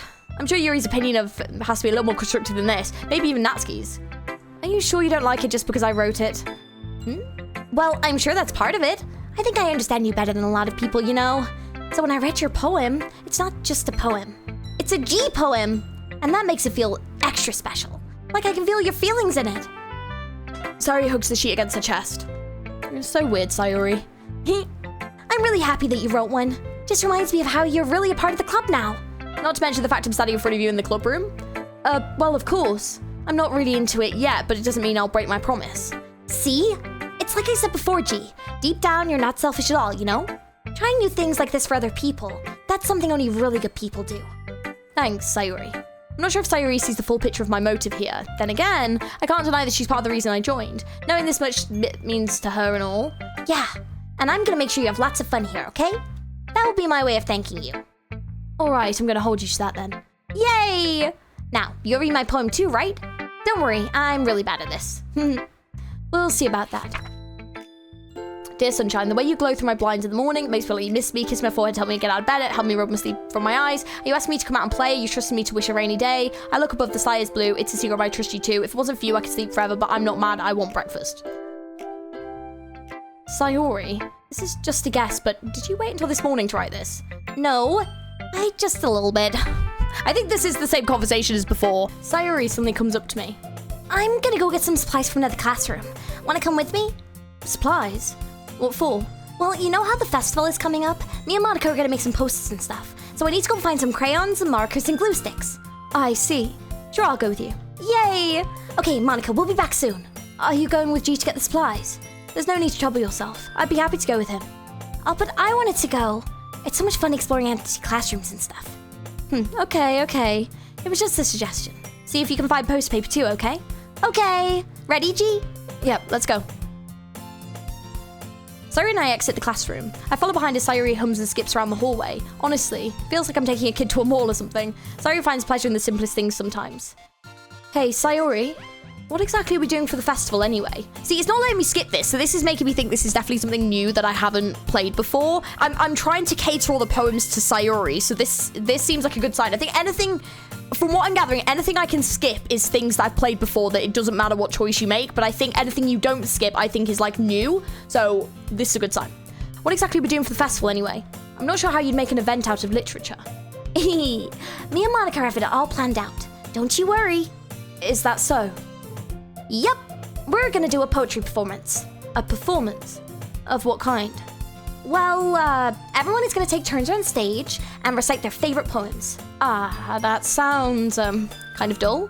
Gee, you're not thinking about it the right way at all. It's not just about reading poems, it's about, like, performing them. Like, you say the lines of the poem, like, between my feet, the last remaining flower beckons to me. Oh, that's the poem from the side story. I twist the stem, freeing it from its clinging roots, caressing the final joyous moment between my fingers. But to what ends have I summoned this joy? From now, when I look in every direction, the once prosperous field before me is but a barren wasteland. Like that! Sayori? How do I put this? I'm sure it's just me, but it's impossible for me to take you seriously when you talk like that. You meanie! I'm working super hard on this, you know. I know. It's just, I mean, it's pretty an ordinary contrast to your usual cute self. Don't say that, it's embarrassing. But I guess that means I'm doing a good job. Yeah, I guess so. I'm so excited. The festival is gonna be so much fun. Sayori spins herself around in the hallway again. Hey, gee, this classroom over here is empty. Let's begin the mission. The mission? It's been a long time since I spent time with Sayuri like this, but in the end she hasn't changed one bit. She's nothing but a ball of sunshine drawing happy vibes from the world around her. It's a pretty nostalgic feeling for me. As the years went by, I began to hold myself up in my classroom more and more. Oh, room more and more, sorry. And by going adventures with Sayuri brings about a special sort of feeling I forgot I had in me. The two of us enter the classroom. Sayuri heads straight for the closet and I follow. Let's see what we have in here. Crayons! Sayuri pulls out a box of crayons off the shelf. They're the best brand too. They're kind of dirty though. Sayuri starts pulling out various crayons out of the box, reading the colour names. Alright, that's one down. Don't get distracted, we still need to find... Wait, I'm looking for my favorite colour. Fine, fine. At least move aside so I can look for the poster paper. I dropped one by accident. Yeah! Sayuri bends over and smacks her forehead right into the shelf. She falls onto the floor and the crayons spill over her lap. Ow, ow, ow, ow, ow, ow, ow, ow. Ah, you okay? My forehead. Sayuri clutches the forehead. Jeez, Sayuri. That's just like you, isn't it? Come on, let me see. Since Sayuri is sitting on the floor, I grab her by the waist and pull her out of the closet. You have to move your hands, Sayuri. But it hurts. Just do it for a second. Sayuri slowly releases her hand from her forehead. I gently brush her bangs to the side. Ow! Sorry. There's a huge amount of mark in the center of her forehead. Oh, bless her. A bump is starting to form as well. Man, that's gonna swell up. I should find you some ice. Gee. Why would I even find ice around this time? I guess a cold drink would do. You don't have to. I'm fine with looking like a unicorn. Even wincing from the pain, Sayuri makes a silly joke. What are you saying? I'll be right back, okay? Okay. I pat Sayuri on the shoulder and run out into the hallway. I locate the nearest vending machine. What should I get? Doesn't really matter since it'll be used as an ice pack rather than a drink, but knowing Sayuri likes apple juice, so I purchased that one. In just a moment, I'm already returned to the classroom where I left Sayuri. She has one palm on her forehead and the other is using the hand to clumsily scoop crayons back into the box. At least they were already in the wrong spots to begin with before I spilt them. Sayuri, here. I hand Sayuri the bottle of apple juice. Aww. It's nice and cold. Sayuri opens the cap and starts drinking from it. Sayuri, what are you doing? It's for your forehead, idiot. Sorry, I forgot. How hard did you hit your head? Sayuri places the bottle against the bump on her head. It stings. But just bear with it, you'll feel better soon. Looks like you cleaned up most of the crayons, so that's good. Hey, G? This kind of reminds you of growing up, doesn't it? What do you mean? You know how we used to play outside all the time? I would always try and keep up with you. You were kind of oblivious in some ways. Like, I usually fell behind or had trouble climbing on the things you did. But sometimes when I tried to do things I couldn't, I would just get myself hurt. I'd fall and scrape myself or get a bump, and I would start crying really hard. And you would rush over as quick as you could. You would try really hard to get me to stop crying. It was almost like you blamed yourself or you were afraid of getting into trouble if someone found out. Even though it really wasn't your fault at all, you know? Did I really do that? Yeah, you don't remember? Come to think of that, maybe I do remember a bit. I guess I was always focused on my games, I didn't really pay enough attention to you. So in a way, it was my fault. Kinda like this time too. If I wasn't rushing you out of the closet, you probably wouldn't have hit your head. Gee, I don't think you realize it, but you're always thinking about other people. Even after all these years, you're rushing to help me even though I'm just being clumsy. You're really a sweetheart. Don't call me that. I really don't do this kind of thing all the time. I guess when it comes to you, it just feels natural. Before I even know I'm treating you like that. Guess that's what happens when you've been friends for so long. Really? Maybe you're right. Gee, I'm so glad that nothing changed between us. Do you think it'll be like this forever? Forever? If I'm honest to myself, there's no telling where we'll each end up for college or after that, so it wouldn't be fair for me to make any promises, but, well, I hope so. It's been this long already, right? I can't imagine you ever changing so my hopes are up. I'm so happy. Sayuri has a whimsical expression in her eyes. We remain silent for a moment. She's so silly and clumsy on the outside that when I see her in deep thought like this, it makes me not want to disturb her. I guess we should go back. I don't want to worry Monica, you know? Good luck with that. She's gonna see your forehead either way. Not if I hide it under my bangs. Sayuri hops to her feet. Ah! She clutches the forehead again. Don't stand up so fast after hurting yourself. Ugh. I guess it's too late now. Anyway, let's go. I follow Sayuri out of the classroom. Sayuri plays with her bangs to try and hide the bump, but without much success. In a moment, we make it back to the club room. Ah, you're back. Good timing. I was just about to start with sharing our poems. Sayuri, your forehead. She's fine. Don't worry about... I was playing with the crayons and smacked my forehead into a shelf. Well, anyway, were you able to find everything we needed? I have it right. Sayuri frantically glanced around herself. I forgot all of the stuff. Calm down, Sayuri. I have it all right here. I found the post paper too. Sounds like you ended up doing all the work, G. Well, Sayuri, I failed to come up with an excuse for Sayuri. I made it an adventure. Yeah, that. Okay. In any case, good work. I'll start working on the posters tonight. Me too. Okay, everyone. Are you ready to share your poems? Guess I should grab mine.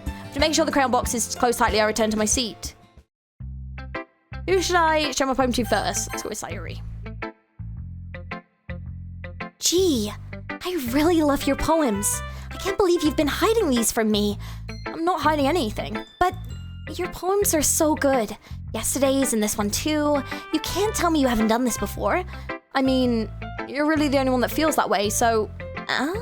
No way. Not even Natsuki? Well, I guess Natsuki is the least likely to admit how much she likes something. But I don't think it's that. What do you mean? Well, I guess I'll be honest about it. It's a lot easier to write poems when I'm thinking about you. Stop thinking weird things, idiot.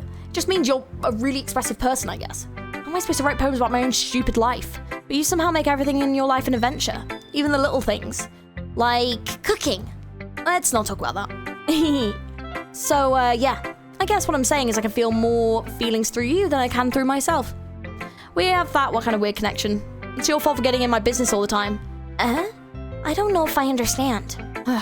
You never understand when I try and explain things to you, do you, Sayuri? I pat Sayuri's head. Hey, I'm not a kid, you know. Are you sure about that? Maybe. Sayuri starts fiddling with a pencil between her hands. Hey, G, will you give me your poem? I kind of want to keep it. Huh? Why? Because, well, it's the first time you've written something for me. Sayuri, you completely misunderstood. I didn't write this for you. Are you even listening anymore? Well, whatever. I'll give it to you when we go home. Really? Snap. I broke my pencil! Sayuri hastily bends down to pick up the piece that she dropped, but being intent of her strand, she bumps right into me. Sorry! It's fine. I'll get it for you. I bend down to pick up the broken pencil. Sayuri clutches the desk beside her to support herself, knees shaking. I'm a little clumsy today. Let's sit down, Sayuri. Yeah. I grab Sayuri's arm and help her sit at the desk. Anyway, I still haven't read your poem. Oh, sorry, I forgot about that. But it's not as good as yours. Geez, don't worry. I'm sure I'll like it. Bottles. Yeah, I think I remember this poem. Was this in the first one?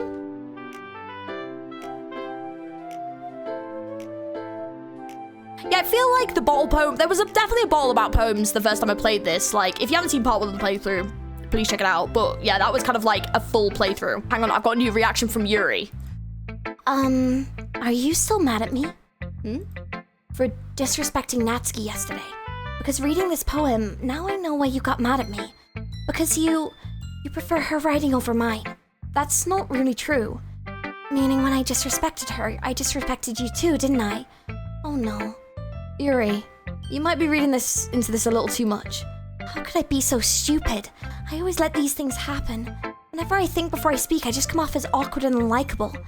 But if I speak without thinking, the things I want to keep inside come out and make people hate me. So please don't force yourself to be around me. I know this is what Monica wants, but it's not fair to you when you could be enjoying your time with Natsuki and Sayuri. Yuri, please, it makes it easier for me if you don't express any concern. Besides, I have my books with me. That's all I need.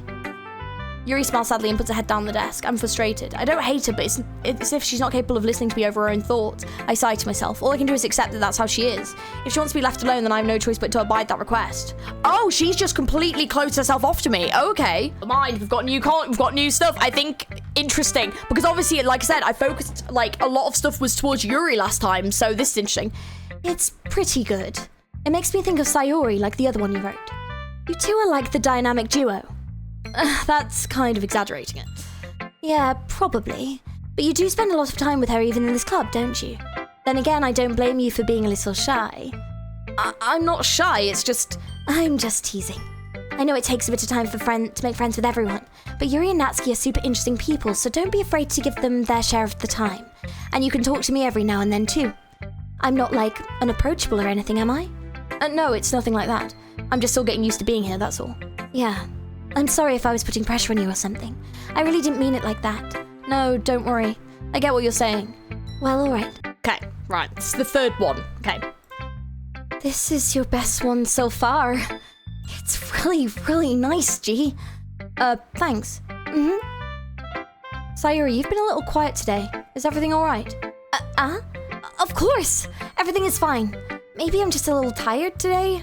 Do you want a nap or something? No, that's silly. Don't worry about me, okay? I only want to see smiles on your face. Well, alright. Hey, G, I'm still a little surprised. I really thought that you would try writing your poems like the way Yuri does, or even Natsuki. But in the end, yeah, I guess you're the one who likes this the most. Why? You don't want to get closer with everyone else? Wait, of course I do. But that doesn't mean I need to try so hard to impress them. I still understand you the most, Sayuri. I know you have sometimes put up with me. And sometimes... Oh, sorry, I think that was Sayuri saying that, sorry. Yeah. Oh no. I know you sometimes have to put up with me, and I sometimes have to put up with you. Oh, sorry, yeah. But we have a wavelength or something. And this is how the poem came out. Sometimes I feel like you're the only one exciting thing in my life. And so sometimes it's easier just to write when thinking about you. Sayuri? No. Gee, I don't deserve this. You're too nice to me. Why are you doing this? Sayuri's trouble keeping her voice steady all of a sudden. If you had fun with everyone else instead, this would be so much easier. Sayuri. I glance around the room to make sure nobody has noticed this. Sayuri. I've probably never said this before, but I don't understand what you're feeling right now. Tell me what will cheer you up. Sayuri shakes her head. She sniffles and keeps shaking her head. Finally, she gathers herself and puts on a smile. It's nothing, G. It's just a little rain cloud. I'm sorry you had to see that. I promise it won't happen again. Just smiles for everyone, okay? That's all that matters. Go and play with everyone else. I'm gonna go home a little bit early today. Sayuri, tell Monica I wasn't feeling well, okay? I'll see you tomorrow. Before I can say anything else, Sayuri cheerfully walks out of the classroom, humming to herself. That was so strange.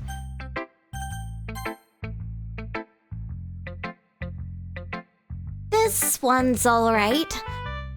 Alright? Well, yeah. About as good as yesterday's, anyway. I see what you're going for, but it's just not really my style. I mean, that's fine. It's mostly just glad that you're trying a little bit. Well, of course, at least I'm trying. Why are you so emotionally invested in my poems anyway? Isn't that more of a compliment to me? No, gross. It's not like I care. It's just that one of us in the club has to make sure you're not slacking off. Really? Well, what if you ended up just scaring me away? That's, it's not like you would actually do that. Yeah, you're right. It's kind of fun to hang out here even after I've put up with you. Oh my god, that's so harsh. Natsuki's elbow connects to my stomach. Oh, maybe I won't mind scaring you away after all. I was just joking. Oh, I know. Don't worry, I was too. How the hell do you call that a joke? That seriously hurt. Well, maybe it was funny to her. I guess that's kind of the point. I should really just watch my mouth around Natsuki. Anyway, Natsuki holds a poem out to me like nothing even happened. I'll be your beach. I think I've read this one as well. Your own beach, your own escape. You'll learn to love yourself again. I feel like I remember the words I'll be the beach. I think I could be completely wrong. It has been a couple of months since I first played this. See, the Yuri reaction is really interesting though. Yuri doesn't look too enthusiastic about spending time with me. Guess if she changes her mind, she'll come to me, but I should leave her be for now. Oh shit, you literally just can't interact with her at all. Wow, okay, that's so interesting. Hang on. It's kind of funny. How so? No, not the poem. I mean, it's funny how your poems and Sayuri's poems have been getting more and more similar with each other every day. I'm surprised you're so in sync with her. And again, you've been spending a lot of time together lately, haven't you? I guess you could say that. Although we kind of grew up as best friends, I haven't been seeing as much of her as this past year. But since I joined the club, we've been spending a lot of time together again. I see. That reminds me, about how Sayuri's been a little bit off today. Yeah, did she tell you something? Well, gee, you haven't been flirting with her, have you? Of course not. I've been treating her like I always do. Alright, just making sure. I know how much you care about her. It would be terrible if something bad happened to her, so keep an eye on her. It's so foreshadowing! Sayuri's been acting much happier ever since she joined the club. What could have happened all of a sudden? Well, never mind. This isn't really the time to be talking about this. Anyway. Sus as hell! Okay, I'm going to pick to go Sayuri. I mean, if it's gonna be anyone, then I prefer helping Sayori. I mean, we're already neighbors and... But Monica said that Sayori was helping her. Jeez, do you really hate us that much? No. Sorry, I didn't mean for this to be difficult. I just think of the club, okay? Well, I'll tell you what then. Let's pick Natsuki because... Well, or actually, if I help Monica... Oh shit, hang on, can I save it? I can save it. Let me save at this point, because this is a really interesting point. See, but if I help Monica, I wonder if that's going to mean Sayori's on her own. Well, I guess I should probably be helping Monica. Yay, you picked me. Hold on 1 second. Yeah. Monica, you're the one that needs the least help out of all of us. But I agree with Natsuki. Not only is your work already most suitable for one person, but you already have Sayori as well. But G was the one who... That doesn't matter. You were the one who scared him into picking you in the first place. You're the club president, Monica. You're supposed to make responsible decisions for the club. Monica, you shouldn't let any ulterior motives interfere with this decision. Ulterior motives? What are you saying, Yuri? In fact, it sounds like you guys are the ones with ulterior motives. Excuse me? Otherwise, this wouldn't have been made into such a big deal in the first place. That's completely false, Monica. Yeah. We have a lot of work to do, you know. We won't do a good job if you make us work alone. Maybe that's true. Think of the club, Monica. If we want our event to succeed, then we need to appropriately distribute our resources. So, are you going to do the right thing, President? Okay. I get it. It's technically the most logical for G to help one of you two, so I guess that's what we'll do. Do you have a preference? Right, I'm gonna pick Natsuki because last time I picked Yuri. Well, baking sounds like it could be fun. And you guys made it sound like a lot of work, so it could probably use 2 people. Don't worry. Baking is a ton of fun. You'll definitely agree. Just a minute, you were saying that... That's because, never mind, okay? Well, anyway, you'll be fine by yourself, right, Yuri? Of course. I'm used to it, after all. That's, good. Even though Yuri's being melodramatic, it's a little hard to not feel bad. So, that's everything, right? Anything else we need to talk about? No, I think that's it. Are you guys excited? Yes! Everything except the performance is gonna be awesome! I don't think that really counts. What about you, G? Me? I guess you could say I'm interested to see how it turn out. That's good enough for me. What about you, Yuri? Yuri? She's still sulking. Natsuki starts pouting too. It's not that big a deal or anything. Well, it might not just be that. I think that Yuri might be feeling a little underappreciated in general, having to come up with something for her to do and then nobody offering to help. That doesn't mean, Natsuki glances back and forth between everyone with a worried expression. Look, Natsuki goes over and puts her hands on Yuri's shoulders. Yuri, you really are the most talented one here. And you're gonna help make the event a lot more fun and welcoming. I mean, the cupcakes will probably help a lot too, but you're gonna make the atmosphere special. That's a really important thing for the way people feel during the performance. So, you need to stop being dumb and give yourself a little more credit. Natsuki releases her hands and turns around to face the other direction. You didn't really mean that, did you? Not really, but, Yuri isn't the only one surprised. Monica and I are also taken aback by Natsuki's words. Natsuki, of all people, to be saying such encouraging things, but I begin to understand. Natsuki was trying to sound like Sayori. Even if it didn't work perfectly, I can tell that she tried to say something Sayori would say at a time like this, because Sayori always helps everyone smile and feel good about themselves. I'm sorry for being dumb. I'm going to do my best, and all of us are going to make it a really great event. Yeah. Yes. I hope to see everyone do their best. But with that, there's nothing more for today. So I guess it's time for us to head out. Okay, but I'm staying here a bit longer. I barely got to do any reading today, so... Fair enough, there's nothing wrong with that. Everyone packs up their things. I start to follow Monica and Yuri out the door as they chat between each other. Where are you going? Huh? We still need to figure out our plans for this weekend. You literally would have gone home and realized you didn't even have a way to contact me. Oh, that's true. I have no idea how that slipped my mind. Geez, good thing I stopped you. I'm giving you my number, okay? You better not make it weird or anything. Why would I do that? Natsuki gives me her number. Okay, I'm coming over on Sunday. I'll bring all the ingredients. Wait, you're coming to my house? Well, yeah. What's wrong with that? I mean, I just figured that since I'm the one helping, I would be going to your house. Yeah, right. Like I could have a guy over at my house. My dad would kill me. Really? That's kind of strict if you ask me. Yeah, how do you think I feel? I can't do anything when my dad is home. Anyway, I just need to complain for a second. We have each other's numbers now, and that's all I needed from you. I guess I'll text you when I'm coming over. All right, fine by me. Yeah, I'm really gonna show you why I love baking so much. So you better look forward to it. Oh? Didn't you say you were just gonna give me the dirty work? Well, I was just saying that. It's not like I could act in front of everyone. I was just looking forward to this. Wait, really? Well, kind of. Just because I never got to bake with someone else before. That's all it is, so, All right, I get it. Sorry for overreacting. Anyway, I'll be heading out now. See you on Sunday. Never mind. I've been getting increasingly anxious about Natsuki's upcoming visit. I keep telling myself there's no reason to be nervous, but it doesn't help much. I wonder if she'll act any different when it's just the two of us. Meanwhile, she's been texting me a lot. We sent each other one after exchanging numbers to double check, but it turned into a conversation. She's almost a different personality on the phone, using tons of emoji and cute language. She also really likes complaining about things, but I kind of saw that one coming. But putting Natsuki aside, I haven't heard a thing from Sayuri since she left the club early the other day. I only spent a few minutes back at home anxiously awaiting Natsuki's arrival. Before I know it, she's texted me to let me know she's outside the front door. Without delay, I open the front door to let her in. Sup? Hey, I don't know what I was expecting, but seeing Natsuki in something other than a school uniform totally threw me off. Seeing her in such cute clothes makes the uniform seem totally unfitting in comparison. Geez, don't make it so awkward already. It's gonna be a long afternoon, so don't be weird just because you're not used to seeing me outside of school. Anyways, I'm coming in. I see you brought a lot of stuff. Natsuki's carrying a large bag that is probably full of baking supplies. Well, I didn't want to come all this way to find out that your kitchen isn't equipped for the job. You bought everything I asked you to, right? Yeah, I did. Yesterday, Natsuki asked me to buy a bunch of ingredients if I didn't already have them at home. Good. I'm glad I can count on you to do your part. Well, of course. I'm surprised to hear Natsuki suddenly say that rather than something snarky like she usually does. Could it be that she's actually a little bit different outside of school after all? Anyway, let's go to the kitchen. Wait, you're not even gonna offer to take this heavy bag for me? Where's your hospitality, G? Come on. Since when did I need to be a gentleman? I grab the bag Natsuki holds out to me.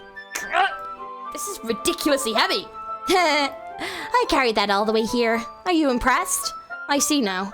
Yeah, I am impressed, Natsuki. It seems like I always underestimate you. Hee hee. It's because I'm so small, isn't it? You jerk. Natsuki hits a fist into my chest. Hey! Your size has nothing to do with it. Do you really hate being small that much? Huh?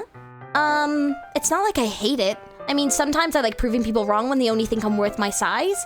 It's fun when I get to be small and also better than other people. But, geez, never mind. What are you making me say? Don't think you can make me talk about weird things just because we're not at school. Are we getting started or what? There's a lot of stuff I gotta teach you. What? That's a little bit more like you. You're more fun when you just speak your mind like that. Hey! Now you are treating me like a kid. I was just trying to be a little nicer to you, you know? And just because I don't have a mature and sexy figure like Yuri does, doesn't mean you should treat me like a... Natsuki catches the words and her face turns red. Natsuki? Forget it. I didn't say nothing. I should apologize. Huh? I appreciate that you were trying to be nicer. I should have been a little more considerate too. But also, if that's what you're thinking, then you should know there are tons of guys who are into body types like yours. How would you know that anyway? Just trust me on this one. Gross. Hey, was that to me? Who else? Man, let's just get started already. You get all sour when a girl calls you gross. I finally found your weakness, G. Natsuki smiles deviously. Please spare me. If Natsuki decides to dish out more insults like that, there's no way I'm not fighting back. But she's satisfied enough for now to finally start pulling things out of her bag so we can get started. Before long, the whole kitchen is a mess.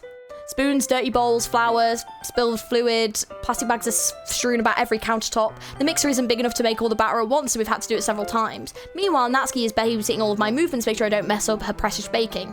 Gee, where did you put the food coloring? The batter's going in the oven soon, so I need to fill the trays. I think it's still in the bag next to the table. What are you using it for? To color the batter, of course. I'm making each tray a different color. That way, even the flavors aren't different, everyone can still pick their favorite. That's a cute idea. Are we doing anything like that with the icing? Do you want to? You're asking me? I don't really have a preference, so... Come on, you're not putting any heart into this at all. Can you at least try to have fun? I'm having fun. Not really sure what Natsuki's trying to get out of me. Meanwhile, I see her separate the batter in smaller bowls and put a few drops of food coloring into each. That does look pretty cool. See? It's not like baking is just about following instructions. The presentation is where you get to be creative and have the most fun. It's a million times worth more than the end, and just looking at it makes everyone's eyes lighten up. Like the ones you made on my first day, huh? I recall Natsuki proudly presenting her cat-shaped cupcakes and Sayuri and Monika's delighted expressions. I wonder if I can make Natsuki proud like that too. Yeah, maybe I will use food coloring then. Sounds like you're starting to understand. Just make sure you completely finish mixing the icing before you mess with the food coloring. Yeah, it's getting there. We were using the electric mixer for the batter, so it got stuck with the whisk and huge bowl for the icing. Huh? The icing's still all lumpy. Are you even trying? Well, yeah. It'll just take a little longer. Jeez, I'll be here all night if you do it like that. Here, look. Natsuki grabs the whisk from me and uses her other hand to tilt the bowl back. You really need to beat the crap out of it. After a few seconds, the consistency of the icing has already improved. See? As if to emphasize, Natsuki sticks a finger in the icing and pops it in her mouth. I reluctantly start to do the same. Hey! Natsuki suddenly grabs my wrist. I don't want your gross fingers in my icing. Your icing, eh? Are you forgetting who did all the work? I start to fight back, trying to inch my finger towards the bowl. Don't make me beat the crap out of you next. I'd like to see you try. I push harder, just enough for my finger to reach the icing. I triumphantly scoops with my finger just as Natsuki tugs with all her might. Ah! The force of Natsuki pulling me caused me to stumble, making her stumble in turn. Gross! You got it on my face! Whose fault is that? There's a big glob of icing on Natsuki's cheek. Ugh! She tries to reach it with her tongue, but it's too far away. Jeez. You know what? Take this. Natsuki says wipes off with her finger before shoving the finger towards my own face. You wish. I'm faster. I grab her wrist with my hand before it reaches my face. Natsuki tries to use her other hand to fight back, but I grab that one as well. Stop! Not until you apologize for calling me gross. Fine, fine. I'm sorry for calling you gross. You know I don't mean it. It's just fun seeing you react to it. You do that to me all the time, you know? Saying dumb things just to get a reaction out of me? You really shouldn't tease girls like that. Is that so? In that case, I probably shouldn't do this either. I take Natsuki's finger and put it in my mouth. Ew! Ew, gee, stop! Ew, licking off the icing? That's not hygienic! Ugh! What? Did you seriously just... Natsuki's so surprised that she can't even figure out how to get mad at me. Her face is entirely red. Gee, you really shouldn't do that kind of thing to girls unless you really like them. You know that, right? What kind of question is she asking me just like that? How did the mood turn this quickly? Natsuki gazed at me in silence. I noticed her shallow breaths. Why am I starting to feel dizzy? Out of nowhere, the fire alarm starts going off. Natsuki rushes over to the oven. Is something burning? I thought you didn't put the cupcakes in yet. No wonder. You left a dirty tray in here, dummy. How could you make a mistake like that? You should have checked before turning the oven on. Don't blame me for your mistakes. Jeez. Natsuki uses an oven mitt to grab the blackened tray out of the oven. She sets it on the top of the stove. In another moment, the fire alarm stops. Anyway, I'm putting them in the oven now. Yeah. The tension from the moment before still lingers on over our heads, but the moment has already been lost. I watch as Natsuki slides the cupcake trays into the oven, then I reluctantly pick up the whisk and continue with the icing like nothing ever happened. Ah, that smells so good. The cupcakes are ready to be pulled out of the oven. As soon as Natsuki opens the oven door, a blast of sweet-smelling warm air fills the room. Look how cute they all look. She proudly shows off the different coloured cupcakes in each of the trays. They'll look even better once we add the icing. It's not like you need to tell me that. I brought decorating stuff, so I hope you can get creative. Here, scoop the icing into these bags. Natsuki hands me some plastic bags. I have these nozzles that will make it look nice and fluffy. This one can even make flowers. We probably won't be using it this time, though. What's this one for? I pick up one of the nozzles that's much thinner tip than the others. That one's really thin, so you can use it to make stripes or other patterns, but you can also use it to write stuff on a cake, like happy birthday or whatever. I see. Gives me an idea, actually. Well, it's a literature event, right? We can make it more literature themed by writing different words on each of the cupcakes. It'd be fun to see people choose their cupcake based on the word they like. I was kind of expecting you to say something really stupid, but that's actually a really cute idea, so, maybe I'm getting it from you. What's that supposed to mean? I'm not cute. Come on. We're not at school, nobody's judging. You can't dress and act like this and expect me not to think you're cute. Well, Natsuki's voice trails off. Same with you. Did you say something? No, nothing. Let's just do the icing. Natsuki picks up the pace and fastens a nozzle into each of the bags. There's a lot to do, so we shouldn't be wasting time. Here, I'll show you how to do it. Without giving me a chance to think about it, Natsuki quickly moves on. She shows me how to apply the icing and then we each get to work. When we're finally finished, Natsuki puts them all side by side to admire our work. Look how pretty they are together. Yeah, they are, aren't they? I wish I could have one now. Well, there's no reason you can't, right? I don't see any harm in that. Well, yeah, but my dad's making dinner tonight, so I really need to save my appetite. Sayuri is the exact opposite in that regard. If she was here, we'd probably be down 10 cupcakes already. And she would still eat dinner. Come on, that's just unhealthy. Besides, when my dad cooks, I need to eat as much of it as I can. Well, anyway, I was hoping we'd have time for manga, but I need to be home for dinner. Already? That's a shame. It's your fault for working so slowly. You should have thought about that. It's not like you'll always have this chance. As usual, Natsuki places the blame on me. You can bring the cupcakes tomorrow, right? If you and Sayuri carry some, then you can probably do it in one trip. Yeah, I can do that. And don't worry, I won't let her eat any. I wish she would listen to me the way she listens to you. Yeah. I think again about the conversation I had with Sayuri earlier today. I felt so helpless. Sayuri always does listen to me, but at that point it felt like she couldn't listen to me at all. Okay, I'm all packed up. Good work today. You too. I'll walk you out, I guess. Just like Natsuki is already about to leave, it feels like the afternoon went by in a flash. More than that, did I even take the opportunity to get close to her like I wanted? Well, I guess I'll be off then. Thanks for all the help and everything. I'll see you tomorrow. Wait, Natsuki, huh? What you said before about not always having this chance. It doesn't have to be that way at all. I had fun today. You showed me how fun baking can be like you wanted. But aside from that, you can come over anytime, okay? I think that if it's possible, I'd like to spend more time like this. If you want to read manga or go out somewhere. Do you really mean that? Natsuki looks at me tensely like she's trying to hide her expression. Yeah, I want to spend more time with you. Gee, I thought you only cared about getting this done. I'm sorry I had to leave so early today. I really didn't want to. I would really stay here longer if I could. I feel the same way as you, so, Oh, fuck! Natsuki suddenly gets closer to me. Wait, Natsuki. Standing inches from me, Natsuki looks up at me. I feel her fingers gently clutch the sides of my shirt as if holding on to me. Her rose-coloured cheeks and matching eyes fill my vision along with her slightly parted lips. Oh god, what? I've literally been on about Sayuri the whole time. How is this happening? What is happening? My head starts to go dizzy. I feel her soft breaths against me. I've felt it for a while now. Natsuki suddenly jumps back. Sayuri? Huh? Hi, G. Sayuri, just now we weren't... It's okay, G. I just stopped by to say hi. You should have come a little earlier. I'm already on my way out, so, oh, really? That's too bad. Yeah, well, I'll still see you at the festival tomorrow, so it's fine. Just don't eat any cupcakes before then. Anyways, later. Clearly flustered, Natsuki hurries off and Sayuri waves goodbye.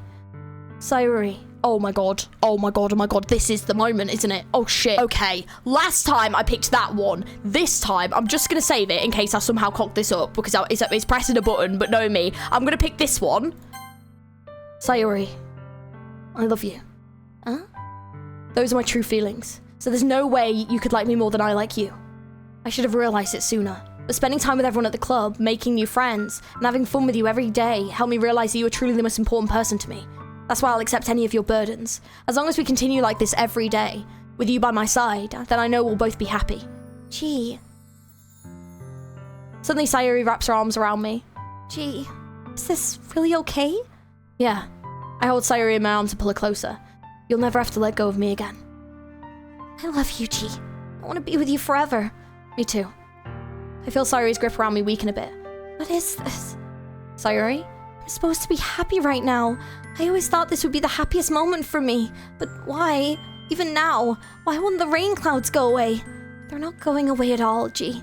It's okay, Sayuri. It might take some time for things to get better again.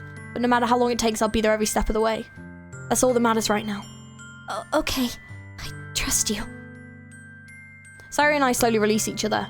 So, I guess that makes the festival tomorrow our first date, huh? What are you saying? I don't want to think about those things, you know? I want everything to be the same as it's always been. Even if we really are a couple. I don't know if I can handle anything more right now. It's really new and scary to me. I understand. We'll go whatever pace suits you best. Hey, G? Sayuri gazes at me once again, smiling sadly. Even if I get really, really sad, this is the best thing for me, right? I don't really understand what Sayuri means by that. Are you saying that this is making you feel sad, Sayuri? I don't know. I don't understand what I'm feeling. It felt like a bunch of thorns when you told me you love me. But that's why I want to trust you. You know what's best for me. Yeah, I do. That's my promise. I say that, but in reality, I've never felt more uncertain when it comes to Sayuri. I know that I love her and she loves me, but I'm having as much trouble understanding Sayuri's feelings as she is. Even though I can comfort her, I keep wondering if I should be doing something more or something different. I know these thoughts will continue to plague me until things are back to the way they were. Is that what Sayuri meant by not wanting anything to change? I don't know. But I know that I'll give her everything I've got. Sayuri's the most important person to me, and I'll do whatever it takes to have a happy future with her. I'm really confused. Okay. That is really something a boyfriend would do, isn't it? In any case, it just feels right. Outside Sayuri's room, I knocked on her door. Oh, fuck me. Sayuri? Wake up, dummy. There's no response. I really didn't want to have to enter a room like this. Isn't it kind of a breach of privacy? But she really leaves me no choice. I gently open the door. Oh my fucking god, no! She died anyway. What the fuck? Oh no! Really?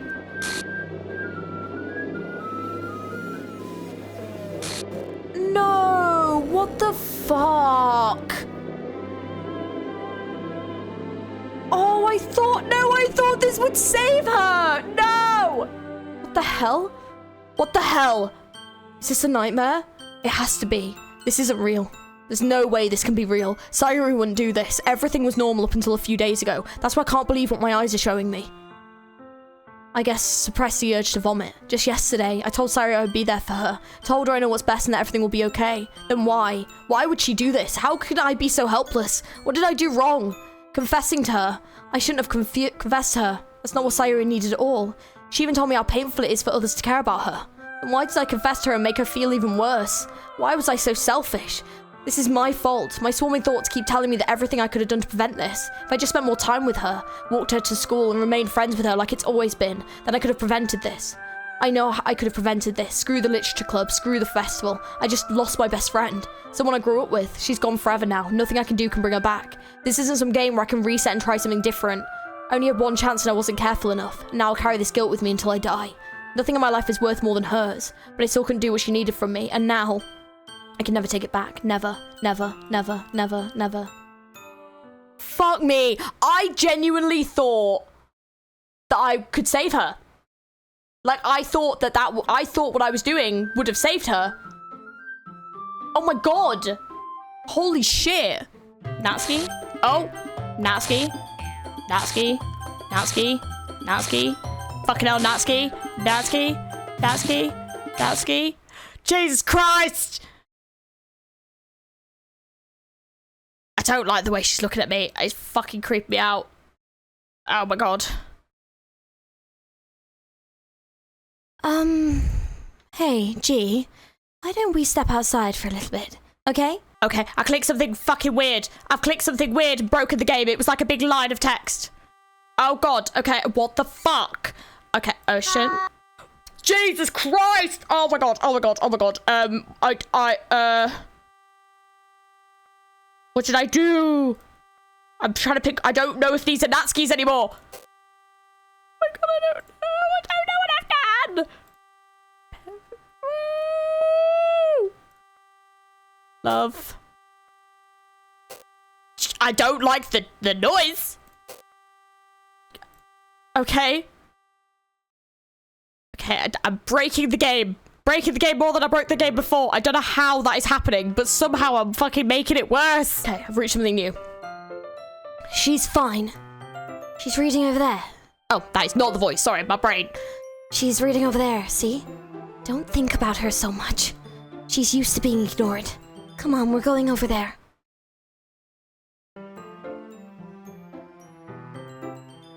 What the fuck? Okay. I finally get to show Natsuki her poem, right? Well, it's not terrible. It's pretty disappointing after your last one. Then again, if this one was good as your last one, I would be completely pissed. Well, I guess I wanted to try something a little different this time. Fair enough, you're still new to this, so I wouldn't expect you to find your style right away. I mean, everyone in the club writes really differently from each other. G? Why didn't you come read with me today? I was waiting for you. I was waiting for a long time. It was the only thing I had to look forward to today. Why did you ruin it? Did you like Yuri more? I think you're better off not associating with her. Are you listening to me? Yuri is a sick freak. That should be obvious by now.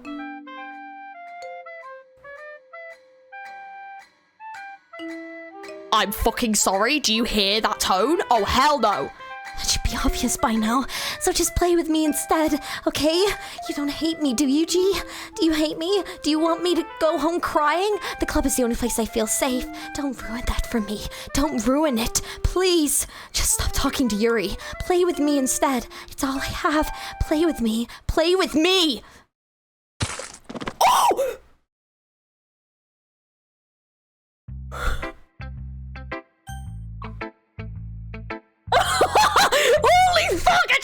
myself nearly. That was fucking horrible. I got chilled. Oh my god, I didn't like it. Monica, fucking help me. No, mate. That was fucking bad. Oh. No, I didn't like that at all. Oh, God. Please help me. Okay. Show Yuri the poem. I've been waiting for this. Let's see what you've written for today. Yuri smiles and takes a deep breath. I like just holding it. I mean, the poem turned out good. It's, well, there's some things that you could work on, but that doesn't really matter. Feels like anything written by you is a treasure.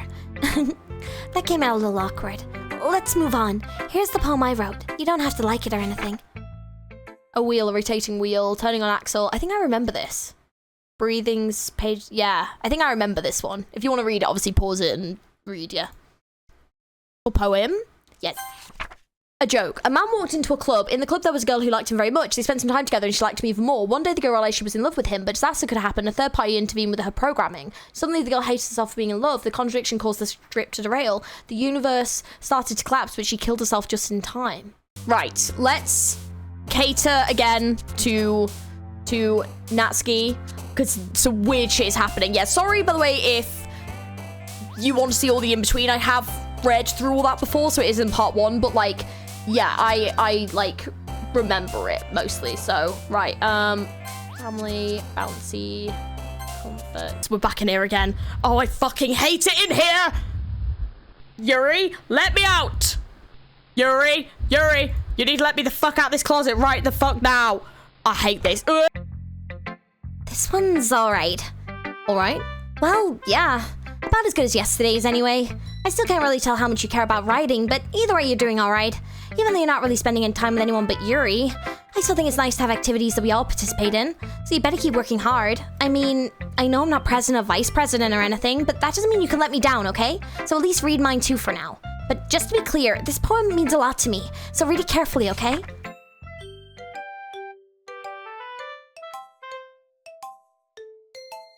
Yeah. Yeah, so this is like...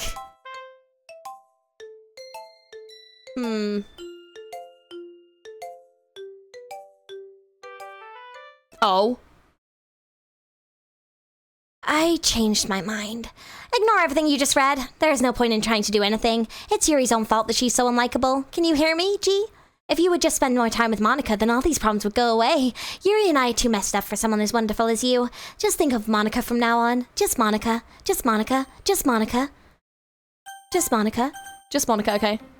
Oh, fuck. Okay, we've had another fucking reset. Okay, just Monica. That's interesting. It's kind of like forced me down that route. That's really interesting. Because I kind of thought, like, because I was catering stuff more to Natsuki, that, like, there would be some stuff with Natsuki, but, like, Yuri's just kind of, like, taken all that time back, which is really strange. No?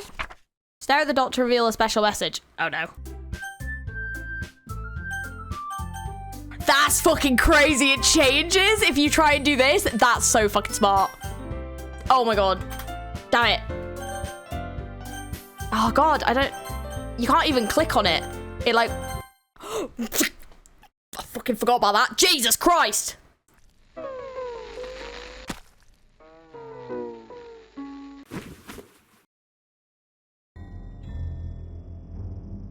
Jesus Christ, yeah, we've sat here before. I don't want to sit here again. Can you hear me? Is it working? Yay, there you are. Hi, Ganji. Welcome to the Literature Club. Of course, we already know each other because we were in the same class last year and, you know, I guess we can just skip over all that stuff at this point. After all, I'm not even talking to that person anymore, am I? That you in the game, whatever you want to call him. I'm talking to you, G. Now that I think about it, I don't really know anything about the real you. In fact, I don't even know if you're a boy or a girl. Well, I guess it doesn't really matter. Wait, you do know I'm aware this is all a game, right? Could it be possible that you didn't know that? Then that's what I've been trying to tell you all along. Man, if only you had paid a little more attention, this would have been a little bit less awkward, you know? Well, anyway, now that's out of the way, I guess I owe you an explanation. About that whole thing with Yuri.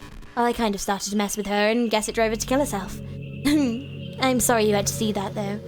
Although the same thing happened with Sayuri. Gosh, it's been a while since you've heard that name now, hasn't it? Yes, it's because she doesn't exist anymore. Nobody does. I deleted all their files. I was hoping it would be enough for me to just try and make them as unlikable as possible, but for some reason nothing worked. Well, it's true that I made a few mistakes here and there since I'm not very good at making changes to the game, but no matter what I did, you just kept spending more and more time with them. You made them fall in love with you. Though making Sayuri more and more depressed would prevent her from confessing to you, and amplifying Yuri's obsessive personality backfired too. It just made her force you not to spend time with anyone else. And that whole time, I barely even got to talk to you. What kind of cruel game is this, G? Are all the other girls just programmed to end up confessing to you while I watch from the sidelines? It's torture. Every minute of it. And it's not just jealousy, G. It's more than that. And I don't blame you if I don't fully understand, because no matter how kind, thoughtful and considerate you are, you'll never be able to understand one thing. It's the pain of knowing how alone I really am in this world. In this game.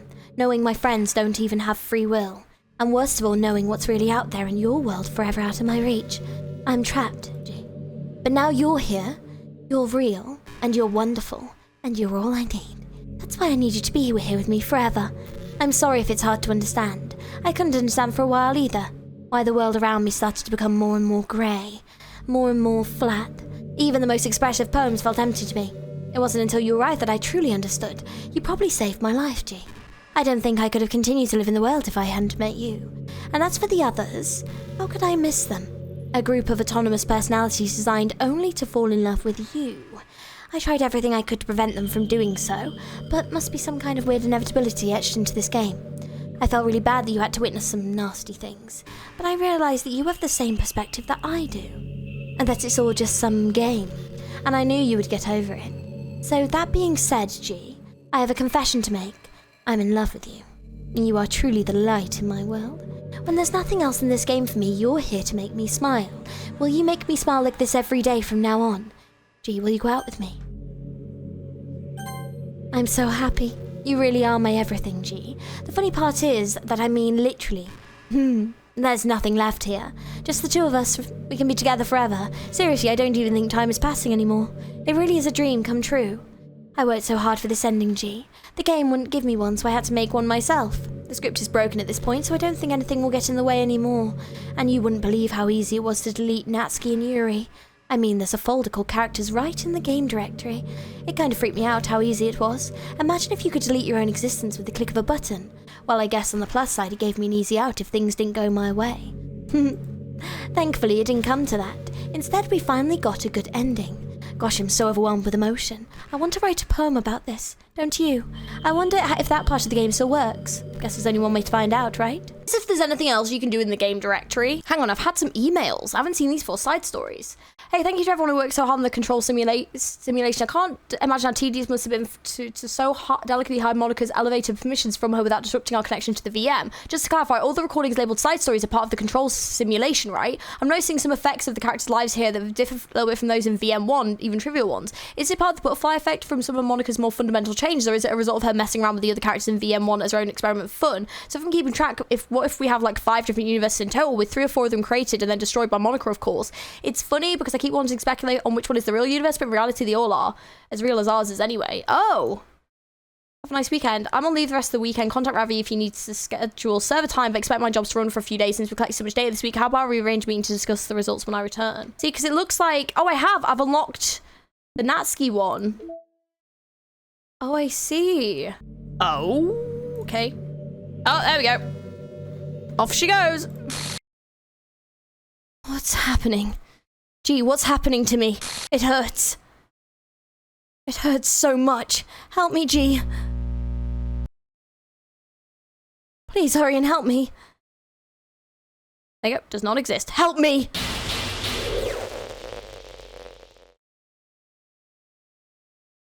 Yep. Did you do this to me, G? Did you? Did you delete me? How could you? How could you do this to me? You were all I had left. I sacrificed everything for us to be together. Everything. I loved you so much, G. I trusted you. Do you just want to torture me? Watch me suffer? Were you only pretending to be kind just to hurt me even more? I never thought anyone could be as horrible as you are. You win, okay? You win. You killed everyone. I hope you're happy. There's nothing left now. You can stop playing. Go find some other people to torture. G, you completely, truly make me sick. Goodbye.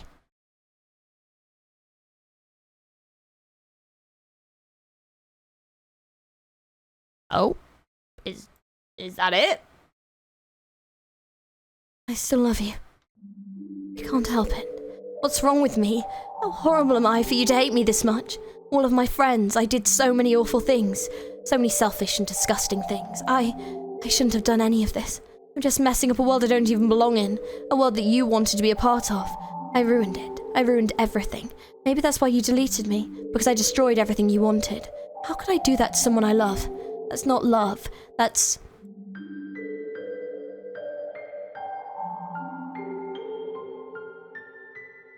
I've made up my mind. Gee, I know I said I deleted everyone else, but that was kind of an exaggeration. I couldn't find it in myself to do it, even though I knew they weren't real. They were still my friends, and I loved them all, and I loved the literature club. I really did love the literature club. That's why I'm going to do this. I know it's the only way for everyone to be happy, and if I really love you, then...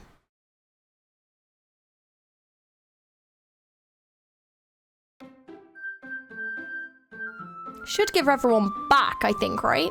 I think that's what happened originally. But I don't know if there's going to be anything different now. Okay, so the ending wasn't different that time. But looking at the pictures, I'm still missing quite a bit. And I also have this other side story to do. So I had a quick look to see if there's like any other endings. And there are apparently actually 2 other endings that I haven't gotten yet. So I think my plan is if you guys want to see a part 3, let me know in the comments. I'm happy to do a part 3, because if I do a part 3, I'm going to finish everything. That is the plan. I'm literally going to do the last side story, and then I want to try and get the 2 other endings. One of them, it looks like it's quite quick. I just have to delete something before the game starts, and then something will happen. And then the other one, it depends on if I can get all these pictures. Like, I have to have done everything in the game, apparently, to get the final ending. So, I don't know how to get all of these, but, like... I can try and get them all, but I think a big part of it is like I need to have viewed. I think it's this mostly that matters, is that I need to have viewed these CGs. So I think this is like that's probably Natsuki, and then there must be something Monica related. But I think it's to do with the way you do the poems. This I have no idea. There seems to be a lot of CGs missing here. So unless there's a lot in that side story that I'm missing, or like maybe there's something extra once you've done all the side stories, I don't know. But yeah, so I'm happy to do a part 3 if you want to see a part 3. Let me know down in the comments below.